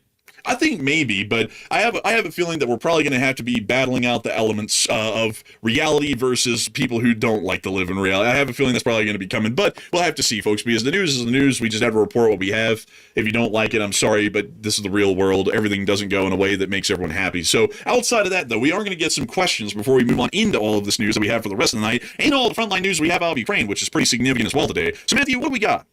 All right, so getting our first 3 super chats, getting right back to our breaking news out of the Ukraine and also out of the Middle East as well. We had a $50 support right here from Nick Hines. And thank you very much, Nick, for that $50 support right there. Very generous and helping to keep the channel running with that support. And I know we say it like a broken record every single night, but it's the super chatters on the live streams that keep our entire channel running. And we sincerely do appreciate all that support y'all throw in night after night. And Nick said, LSA forever. And do you think Ukraine will keep hitting the Moscow refinery to the point it creates another two-ops situation in Moscow? Oh, that's a good question.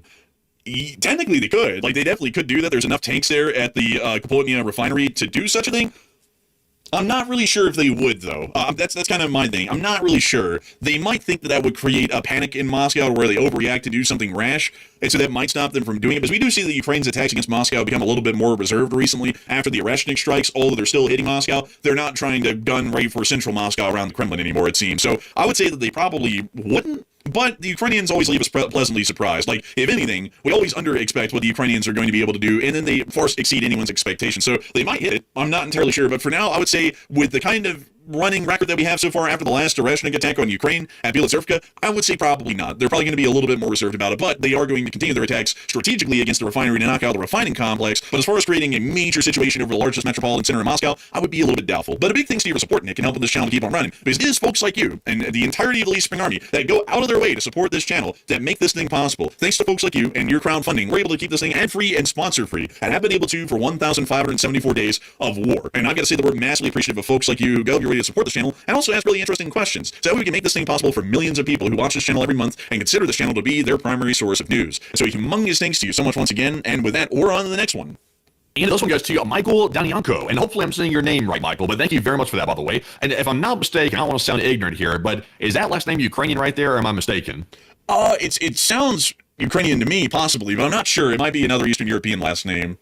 Maybe so, but let us know, Michael. But we do appreciate that $50 support, by the way. I believe that's your first ever support on the channel as a whole. We do appreciate that very, very much. And Michael said, a long-time listener, but first-time donating to your channel. I've been watching you guys for a few years now, and I appreciate your hard work and keeping it real with the facts, unlike most other news channels, and just want to say thank you. And I thank you so much for the support on that. And I've got to say, Michael Danico, we are greatly appreciative of knowing that folks like you have been getting a lot of quality, hopefully, out of this channel for years. And I also think that's a great thing that we always hear folks say that they don't have to support with a single cent. It was generally my objective at the very beginning of the channel, before Matthew even joined, to make sure that if we provide the news, people can go over their way to supporting. And that support, of course, is crucial to helping us to keep this thing running, because it helps us to be able to pay our bills, keep our lights on, and do this as a full-time job. It's our pay, quite literally. It's our bread and butter. But at the same time, I always wanted it to be free for everyone to be able to watch. I wanted the barrier to entry for people to be able to get on the show and listen to the news every day to be absolutely nil. I didn't want anyone to have to spend a second of their time watching an ad or listening to a sponsorship on the live streams. I just wanted them to get in and watch. And if people enjoyed the show, they would support it. And if they didn't, the channel would slowly fade away and die. And we've been able to keep that up for years. And I'm happy to hear that you've been watching for years and this is your first time supporting. Stories like those are exactly what I was looking for when I founded the channel like years ago. And since Matthew and me have been running it, we've been hearing stories like that for years. We're both incredibly grateful to hear that people get hopefully the most honest news they hear every day, and they don't have to spend a second of their time or a dime if they didn't want to get the news. But outside of that, I also got to thank you for really appreciating us keeping it real. Keeping it real is tough. Like, a lot of people don't really see the kind of heat that we usually get behind the scenes from people or even on air, because usually we're pretty quick to get rid of it. But going the road down the middle and just reporting the news for what it is, the good, the bad, and the ugly, ends up getting you absolute heat and hate from every single side. And a lot of people end up folding to that hate, and they end up picking one side or another. So then you end up hearing basically what in America turns out to be all Democrat news or all Republican news. It makes the Republicans sound like angels and the Democrats sound like demons, or you get the Democrats are angels and the Republicans are demons. And you don't even get really a view on what's going on in the world because they're so focused on paying attention to what's happening inside the country. And I got to appreciate folks like you who support the channel for the reason that we don't hold back. We report the news for what it is, and we report the good, the bad, and the ugly, no matter who's doing it or why it's happening. Folks like you help us to be able to keep a voice like that on air, and I got to thank you greatly for appreciating it, because if it wasn't for folks like you, we just would have never been able to make it possible. We still wouldn't be able to make it possible, and we wouldn't be able to report news like we do. And so humongous thanks to you so much once again. I hope that does address that the best we possibly can. And with that, we're on to the last question of the segment, and then we're going to be moving on into the rest of the news for the night.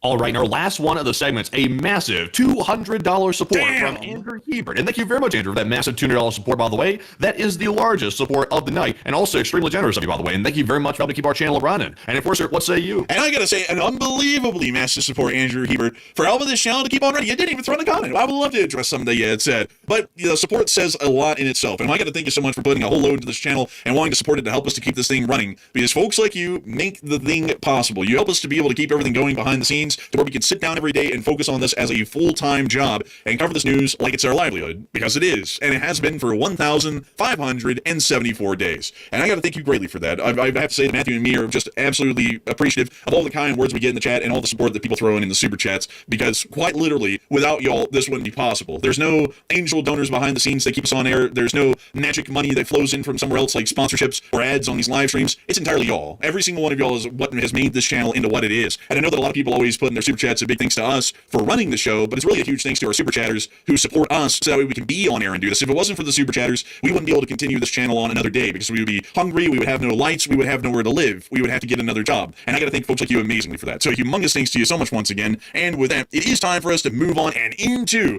the rest of the news for the night. Moving us on into the English channel, we've been able to hear of a wild story today, and this story is not an exaggeration by any extent. Right now, the G7 summit is currently being held. Generally, we're not covering that on air tonight. There hasn't been any developments that have come out of it, so I just completely redacted any of that. But just to let y'all know, the G7 summit is going on right now. In the midst of the G7 summit, the Russian Navy has fired warning shots incredibly close to a British yacht in the English Channel. The vessel that fired the shots was the Russian frigate, the Admiral Grigorovich, which can be seen pictured here. This vessel has been involved heavily in Russian maritime naval operations around the area of British waters and also Irish waters as well. And we have noted and reported on this vessel a multitude of times over the years, not only around the area of the United Kingdom, but sometimes in faraway expeditions to other regions of the world completely. This vessel apparently used its main gun, from what we understand, to fire these warning shots with live rounds at a British yacht. Now, it sounds interesting when we say a British yacht. It sounds like they fired at a super yacht that like Jeff Bezos or somebody would own, but y'all are going to be shocked at what they actually fired at. They fired at this boat right here. This is actually a picture of the vessel they fired at, which is a small sailing boat. That's not exactly what you'd call a yacht by any means. Definitely not. I would say calling that a yacht is kind of being generous. Yeah, it's a small little sailboat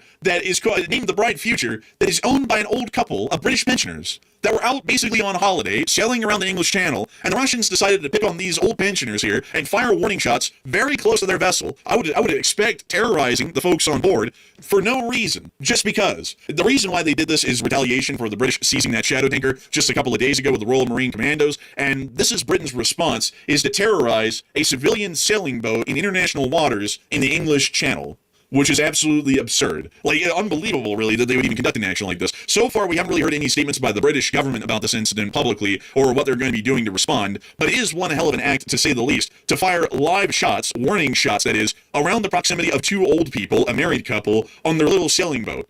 Kind of ridiculous, if you ask me. Y'all actually would not be shocked, probably, to hear that this isn't the first time that the Russians have fired at small boats within the English Channel. There was a time, a long time ago, in a Earth that's far, far away from here, that the Russians actually did this back in the day. And that was actually on their way to the Battle of Tsushima, where the entire Russian Navy got curb stomped by the Imperial Japanese Navy. But when they passed through the area, y'all wouldn't believe it, but the Baltic Fleet the Russians had sent out in 1904 went through the English Channel back in the day, and in the middle of the night, they said, "Oh my God, it's the Japanese!" And they started firing at every single small boat in the area. It turns out, what they were firing at were British fishing boats that kind of looked a lot like that one. And they almost got into a war with Britain because of that. Because back then, folks, if you shot at the citizens of a country, generally that was not taken too well, and people were usually willing to kill over that kind of stuff. So the Russians had to go to the British and ask them, please don't do anything. We beg of you. Our Navy just, went stupid for a little minute, and they fired at your fishing boats.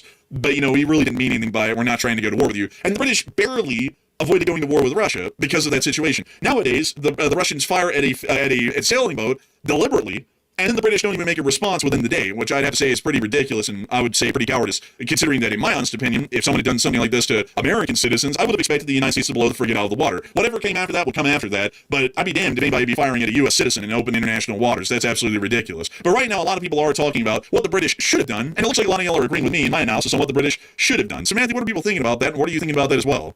Okay, so about this crazy situation right here where the Russian warship largely just picking a fight with some old people on a boat out here near the English Channel, which is crazy as hell on its face, by the way.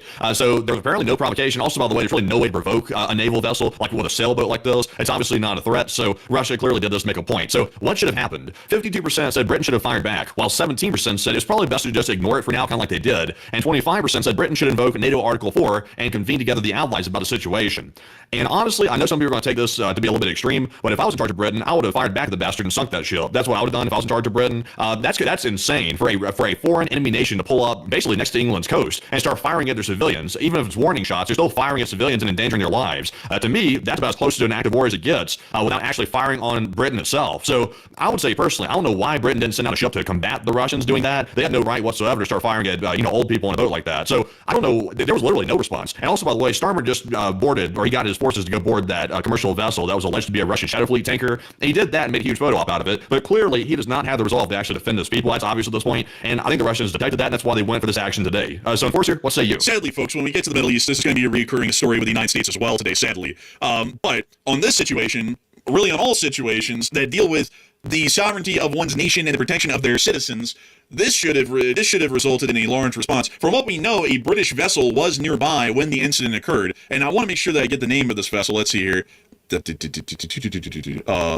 I can't find the name of the vessel. There was a, let me go pull up the Royal Navy ships, because I'll be able to know the name of it when I see it. It was a name that started with an M.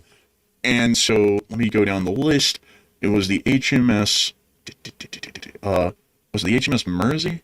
I think it was. Oh, no. It was the HMS Medway, which is a river-class offshore patrol vessel. I'll show you all this one right here. This was the British vessel that was nearby when the incident occurred, which it isn't extremely armed in terms of firepower. It is a patrol boat. However, there was a ship within the area that could respond.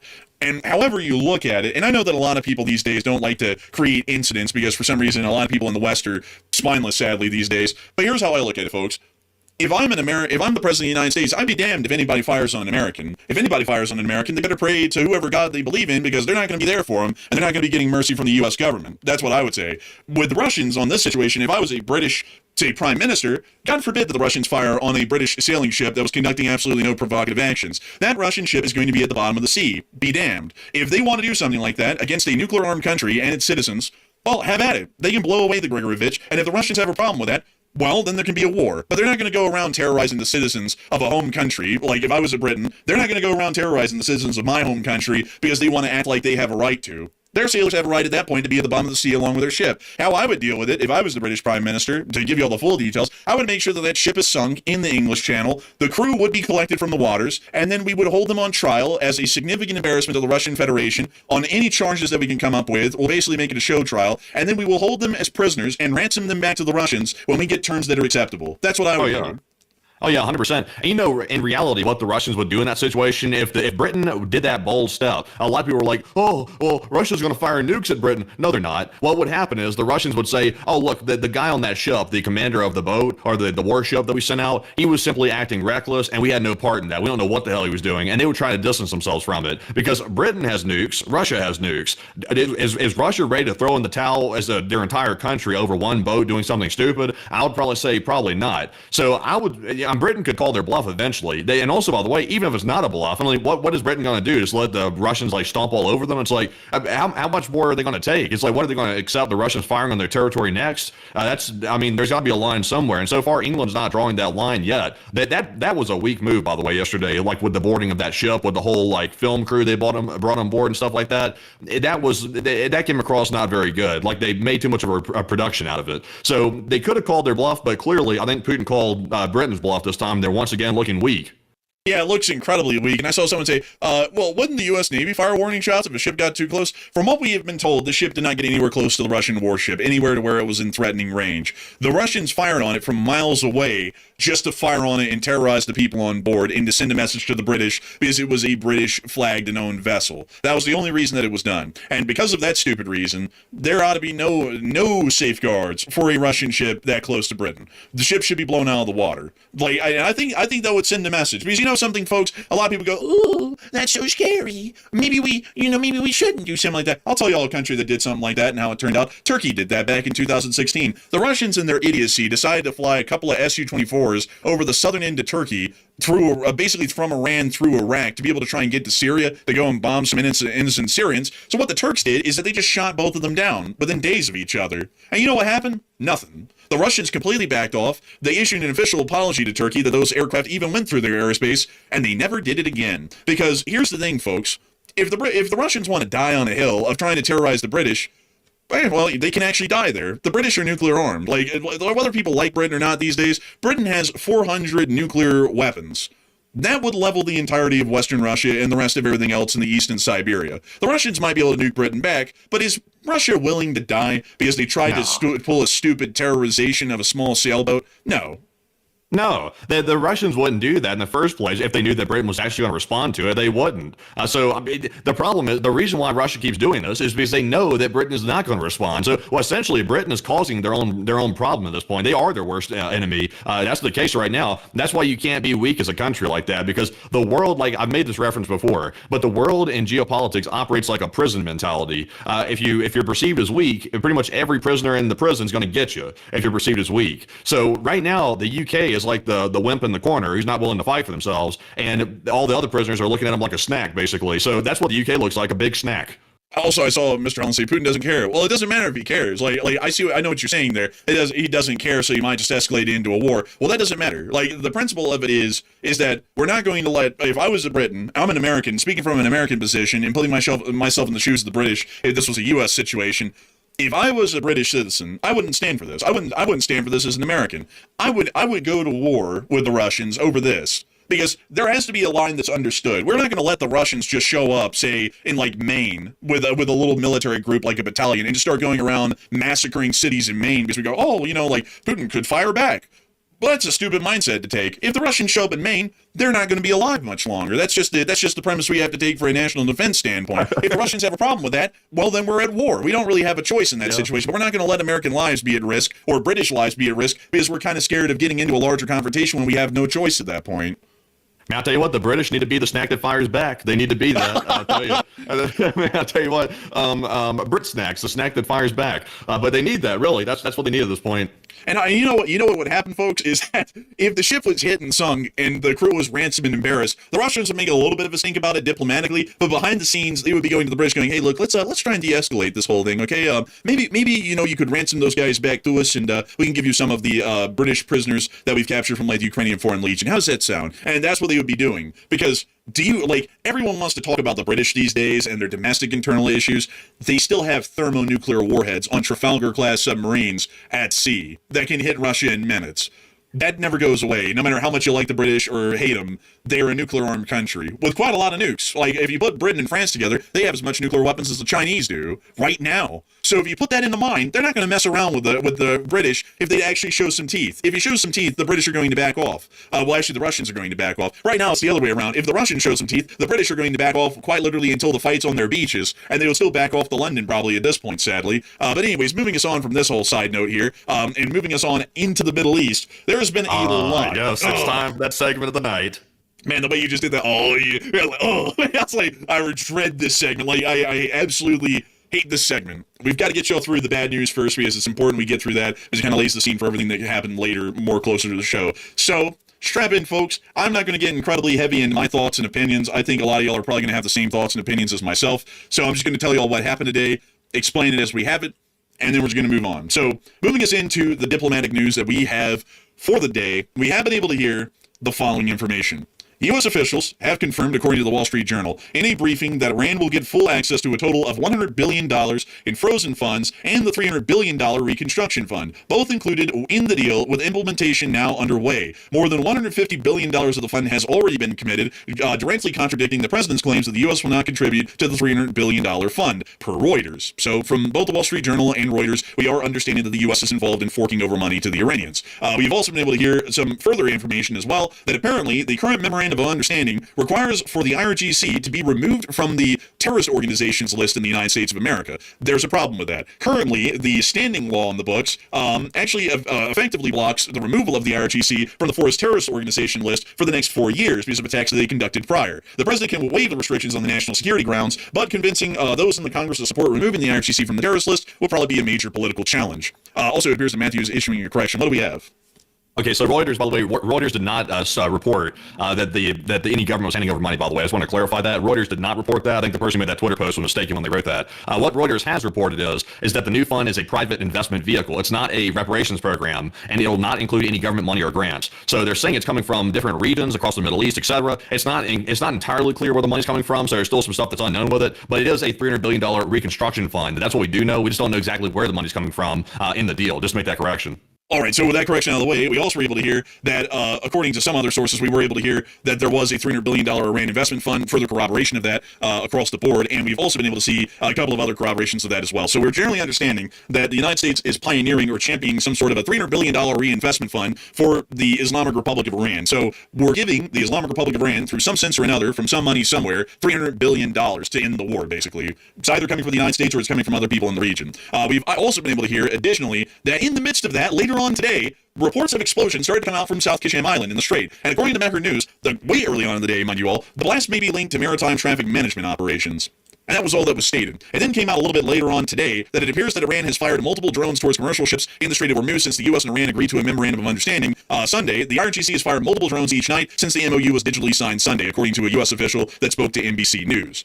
So it now appears that at the moment, the Islamic Republic Revolutionary Guard Corps is continuing to fire into the Strait of Hormuz and is continuing to attack commercial ships that are even within the remote area, even after the memorandum of understanding has been signed. And now we're starting to understand that, according to claims today, there's going to be a $300 billion reinvestment fund, or however it's called, being given to the Iranians. To tell you all in short what the $300 billion reinvestment fund is, In plain language, historically, that would be called war reparations, which is where a defeated party gives monetary payments to the victor to be able to end the war and basically pay tribute to them in a military defeat. Now, whether or not that money is coming from the United States or from Middle East allies, giving any kind of significant sums of money to an active belligerent in the conflict on the opposite side usually, if not always, historically concedes defeat, as a victorious party in war never pays the other side for losing. That just never happens. You want examples? I'll give you examples. At the end of World War I, in the Treaty of Versailles, the victorious parties of the war, the United Kingdom, France, and the United States of America, did not give Germany any money. In the Treaty of Versailles, it was demanded that the Germans pay war reparations by the billions of Reichsmarks back to France, Britain, and the United States of America, but most importantly to Britain and France.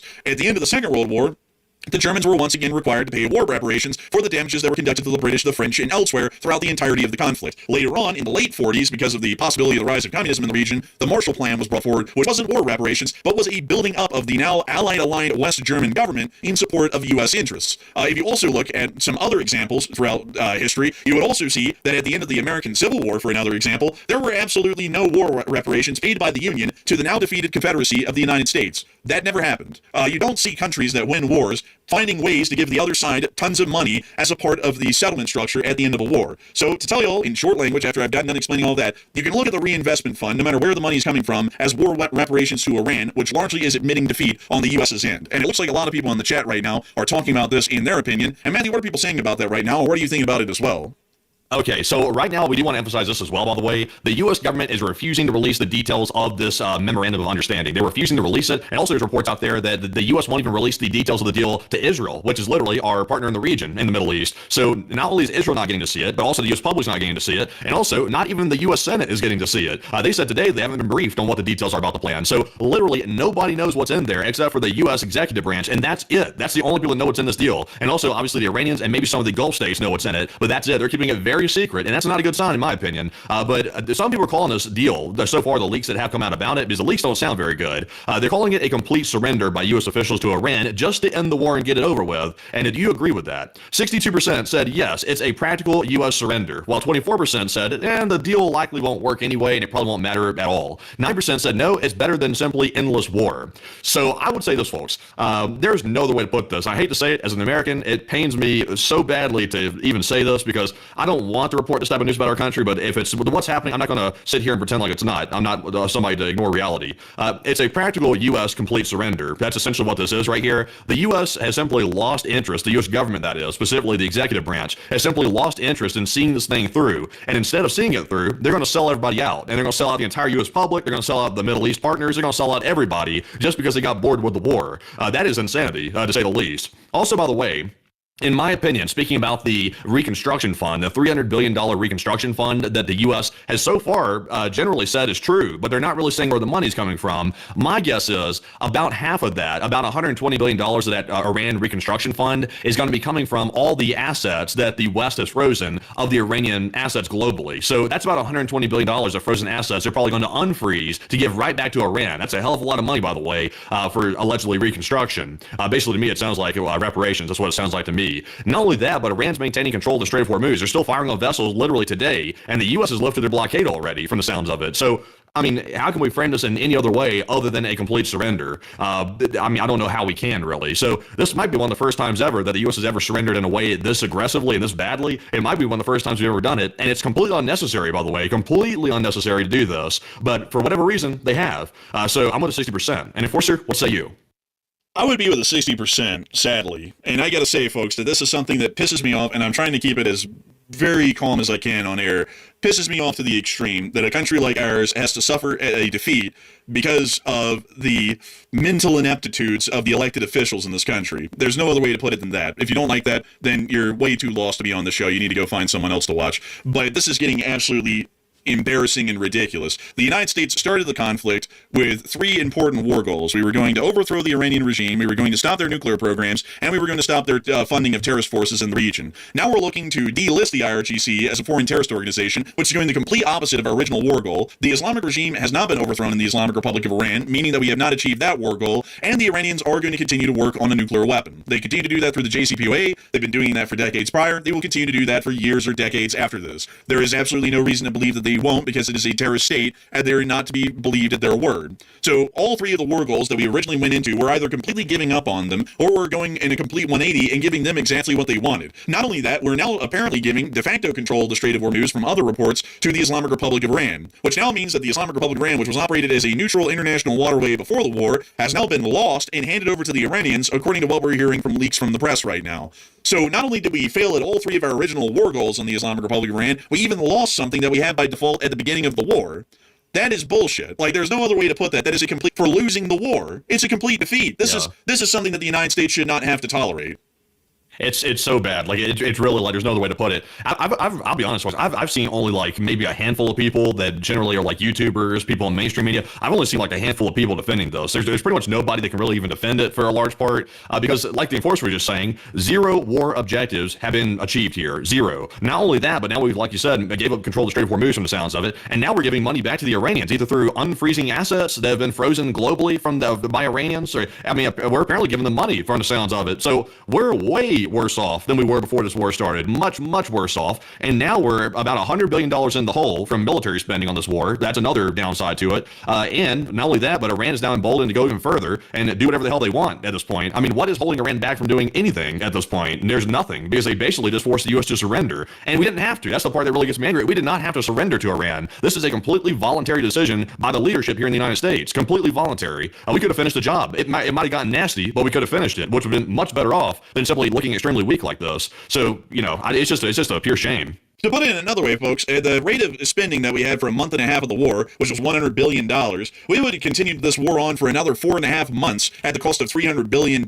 Instead of giving it to Iran, we could have used it to win the war, no matter where the money's coming from. And I want to make that clear. At the moment, we don't really know exactly where the money's coming from. We're kind of hearing that it's not from the United States, but I want to bring up something. I'm not trying to get domestically political here, but I've got to bring up something that was heavily lied about and leads me to believe that there's going to be a lot of money coming from the United States. Do y'all remember the whole thing about the ballroom for the White House that was brought up a little while ago? Like, about how it was all going to be funded by private donors and it wasn't going to cost the taxpayer a cent, and it was only going to cost $200 million, and it wouldn't. No one in the U.S. taxpayer base would have to pay for it. Well, now the ballroom is expected to cost $600 million, and most of that money is actually going to be appropriated through a congressional spending bill that will be provided for by taxpayer dollars.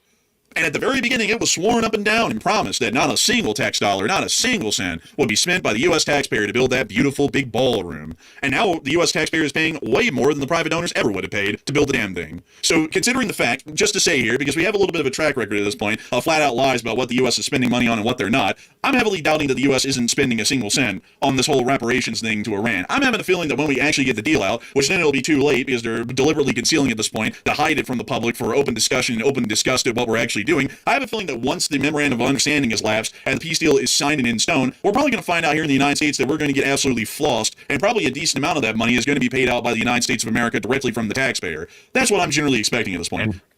And also, by the way, here's another problem right here. There's a law out there that says that Iran cannot be taken off the sanctions list for like a minimum of 4 years. And I can't remember. I think that law was signed into effect. I think it was like a year or two ago. So technically, Iran cannot be unsanctioned, which is allegedly part of the peace deal that's been signed, the memorandum of understanding. They can't be taken off the sanctions list by law at this point. So that's not even legally permissible to a large degree. Also, not to mention that legal issue, but then to move on to another one, this memorandum of understanding, as they're calling it, is essentially a treaty. So in order for a treaty to become, permanent, it has to be ratified in the Senate. And so far, there is no plans I've seen stated by anybody anywhere that they plan on sending this to the Senate to ratify it. So I'm not sure what's up with that. I even heard the senator come out today, who's in the party of the president, saying that they don't even know what's in it. They've not been briefed about what's in this deal right now, which is a major breach of constitutional duties, by the way. So I mean, there's a lot of problems here, like legally speaking, even outside of the practical issues that Iran probably won't follow through with any of this stuff. Legally, it's shaky.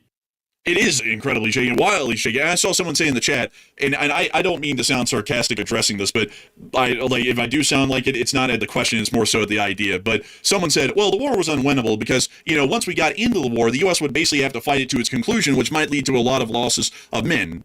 Well, you can't claim to be the big daddy on the block and start a war if you're not willing to finish it. And sadly, when you get into a war that might be a little bit over your head, that comes with the understanding that a lot of people's lives could be lost fighting that war. I hate to say it that way, but that's just the reality of how wars are fought. And you can't sit there and get into a war and then go, ooh, you know, the pool's too cold for me. Like, I don't like it. My feet are shivering. I'm going to have to run away. That's not how wars work. When you start a war, you have to fight it to the finish. At that point, it's to the nail, to the tooth, blood and bone until the end. There's no such thing as getting into a war and going, oh, this looks like I got in over my head. I'm just going to surrender and walk off. You don't do that. That has humongous consequences for the country for the rest of its national history. So those sorts of decisions, you really aren't in the wheelhouse to make as the president. You are in the wheelhouse to do this. I'm going to start the war, and we're going to have to win it at no matter the cost. Like, that's just the end result. There's no such thing as you just, you know, because you lose interest in it, you quit and you walk away, and you just surrender, like this is. You just can't do that. So I hope that addresses that well. But this right here is one of the worst blistering defeats I've ever seen. Not only that, it's not even one that just happened. It's one that we basically artificially constructed from start to finish at this point. And in the meantime, we're also hearing that the Israelis asked to see it, and the U.S. isn't even willing to let the Israelis see it, which the United States claims is one of our biggest allies. So from what we're understanding, whatever's in this thing must be abhorrent, because nobody in the world is allowed to see what's actually in the Memorandum of Understanding with Iran. And if it's the greatest, most beautiful Memorandum of Understanding, why in the world will the president not allow our poor, peasantly-looking eyes, our weary little eyes, to look on the thing and read it and see what it actually says if it's so good? I mean, if it was so good, we might look at it, you know, and the world might look like it's covered in rainbows and roses, you know? Why in the world is it being hidden? It's because it's not good. And that's just the fact of it. If it was good looking, they just let everyone read it.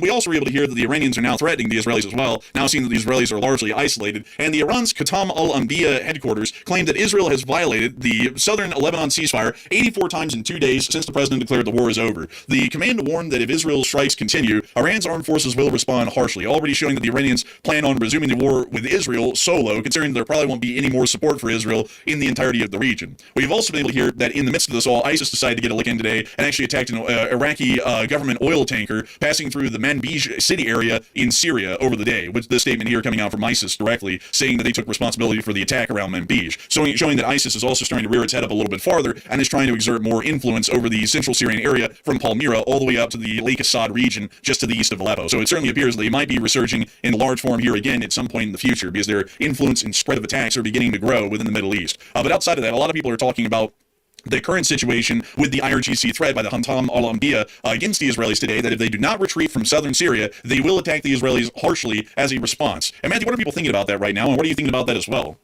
Okay, so right now we're hearing that in the midst of the peace deal being signed between the United States and Iran, that largely, I think for the most part, it excluded Israel from the talks, but yet Israel somehow included in this memorandum of understanding. Kind of weird, by the way, because you can't bind a party that's not a member of the talks to something they don't even agree to. So that's a little bit weird on its face. But now the Iranian IRGC is threatening to attack Israel harshly if it doesn't leave Lebanon. So what are your thoughts about that? 49% said Israel will be left alone to fight Iran once it starts up again. 37% said Israel will still get U.S. defenses, and 6% said Iran won't attack Israel now because of that peace deal that's being signed. And I would say that unfortunately, I think Israel might be on the verge of getting left alone, because I'm already detecting a bit of a narrative shift from the executive branch here in the United States. They're already starting to make it sound like Israel's being ridiculous by being in southern Lebanon and trying to get rid of Hezbollah. They're already making it sound like that. So I'm detecting a bit of a narrative shift, to say the least. I'm kind of surprised by that too, because there's a lot of influence that generally pulls strings in politics here in America, and I'm kind of shocked by this change to a certain degree. So I think Israel might be left alone. And also, by the way, if they are, and the U.S. adheres to this so-called MOU that generally says the U.S. must stay out of the hostilities, that means we're giving Iran open season on Israel to a large degree. So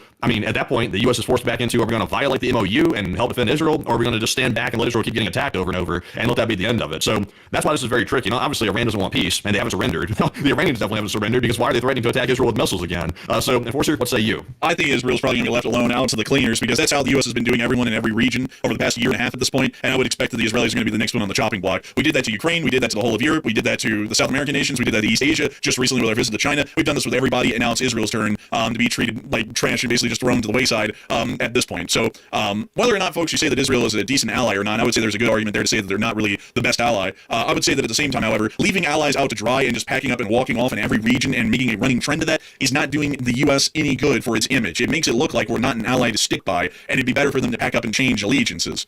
The Israelis say right now they're kind of friendly with the Russians a little. What if they start leaning a little bit further that way? Who's to say? That could start to happen. Or what in the world would happen if the whole of the Middle East starts moving over to China? It's not going to be a good move for us. But with that, we are going to move on out of this news because as I move on to the Ukraine news, honestly, I can agree. I got to tell you, folks, you all can see me right now. I probably look like one of those cartoon characters that's like red in the face, and their face is like almost about to explode, and there's like steam coming out of their ears. That's how I feel on this whole thing. So moving us on out of that, and on to some better news that we've been able to hear. It's time for us to move on up and into Ukraine and to round out the rest of the Ukraine war news that we have for the day. Unfortunately, we are going to have to start off on a bit of a sad note, as we did get to hear the Ukrainian pilot did die today in the crash of an aircraft near to the area Khmelnytsky within the western regions of Ukraine. As the aircraft crashed, and unfortunately the pilot was not able to eject.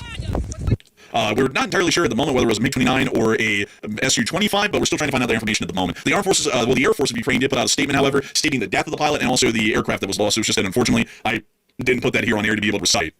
But moving us on from that, we also were able to hear that within Ukraine, the defense minister, Fedorov, is trying to say more positive words about the development of Ukrainian long-range attack forces. As Ukrainian ballistics soon, and it will strike at Russia. The emergence of Ukrainian ballistics will change Ukraine's status in the world, according to the defense minister, Fedorov. So it appears that Fedorov is apparently eyeing some sort of significant advances in Ukrainian drone and ballistic missile technology that will start to elevate the Ukrainians into a regional power just by their military capabilities alone. And I was actually talking to Matthew before the show about this. I would have to say, folks, I think that it's probably inevitable at this point that at the end of the war, Ukraine is definitely going to be a regional power by military force alone. Before the war, they were a minor power is probably the best way to explain them, which is probably one of the lowest levels that you can give for a country. They had a military, but they really didn't have any power projection capabilities, hardly at all. Even beyond their own borders, they really were just entirely a defense force. Now, in the present day, they are a regional power. They can exert influence and conduct attacks 1,200 miles from their territory. I mean, if you drew a map from Ukraine's western border all the way across Europe, they have the ability to extend power all the way to Wales in the western side of the United Kingdom right now, and all the way up to Scotland, literally almost to Ireland. And in the opposite direction, they have the ability to extend, well, actually in the southern direction to show that, they have the ability to extend, if they retake Crimea, power projection all the way down into the northern Red Sea. When you put it like that, most countries do not have that kind of a capability, even in NATO for that reason. Most countries do not have that sort of a military capability. Yet Ukraine has developed that almost entirely internally at this point, and not only that, they're saying that there are going to be even grander innovations and technologies coming out here within the near future. And based off the current Ukrainian track record of producing unbelievable missile and drone systems, there's really no reason to doubt that they're slowing down. If anything, we believe they're probably speeding up with the kind of technical expertise and knowledge that they're building up inside of their country.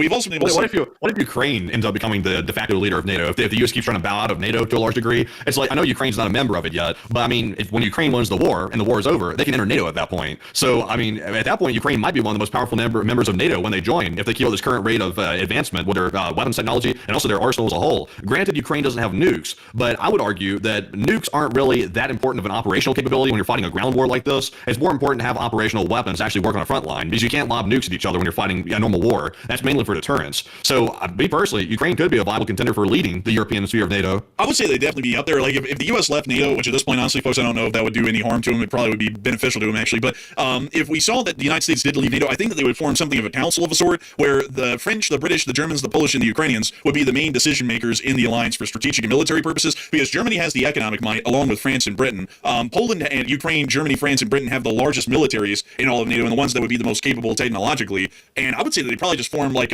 maybe a 5-group council with one executive head like nation, or maybe revolve it year to year between different executive head nations. I have a feeling, though, that the Ukrainians would probably be vying with the French at that point for some sort of a top position in NATO leadership. Yeah, maybe so. It could be possible. Ukraine just could end up taking over Europe, possibly. It's time to realize the Ukrainian dream. I gotta go take Poland. Yeah, I'll tell you what. Ukraine could end up taking over Russia for its own with. You never know. Before this war ends up getting defeated on the Russian side, Zelensky could be the president of Russia and Ukraine for its over with. Man, right now at the G7 summit, Zelensky, it's so good to see you. I'm about to start steamrolling you again. I'm building a nuclear weapon. Oh, why didn't you say so? Here's $400 billion. I hope you have a great time, Zelensky. I've always loved you.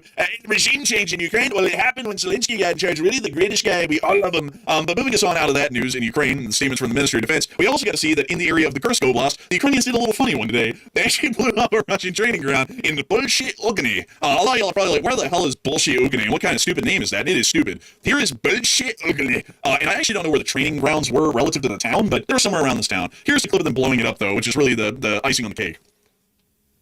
There they are. Okay, everybody, we learned two group. And then they blow up the training ground. Damn, these Russians right here only got 1 week of training. Man, they kind of got thrown from the frying pan and into the fire, like literally. Man, they said, okay, here's how to train how to avoid drones. Now here's the live example. And then the Ukrainian troops just started coming and clearing them out. Oh, yeah, this is becoming a very tricky exercise where live fire, our commanders are putting us through the ringer. They have no idea it's actually the Ukrainians attacking.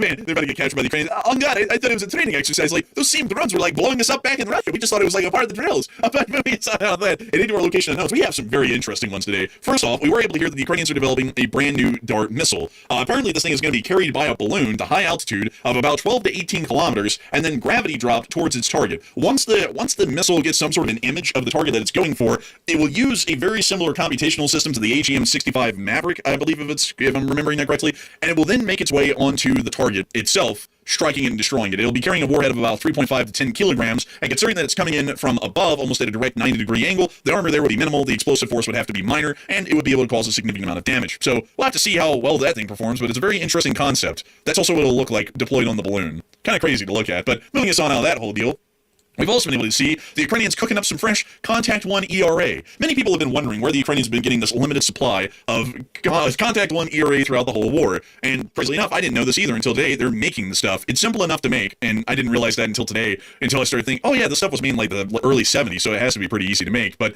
they just go and literally stamp explosive filler into them, stamp out the sheets, and just make them in the thousands and put them on whatever they want. They work pretty decently too, so a pretty reliable sort of an explosive reactive armor to have. We also were able to see the Ukrainians training some folks on some UGVs in the 2nd Khartia Corps. Take a look at this training montage. And we'll have to mute that, but we see. Oh man, they put in some of that clown music with it. That is insane, man. They got a whole army of these things. It almost looks like the infantry, really. These robots. Yeah, it kind of does. It's also just wild to watch, man. These things have 50 caliber machine guns on them. Can you imagine if they draped the entire thing and somehow prevented the ghillie suit from getting caught up in the wheels? Like if they put a legit super realistic ghillie suit over the entire thing, that would be immense. Literally a moving bush.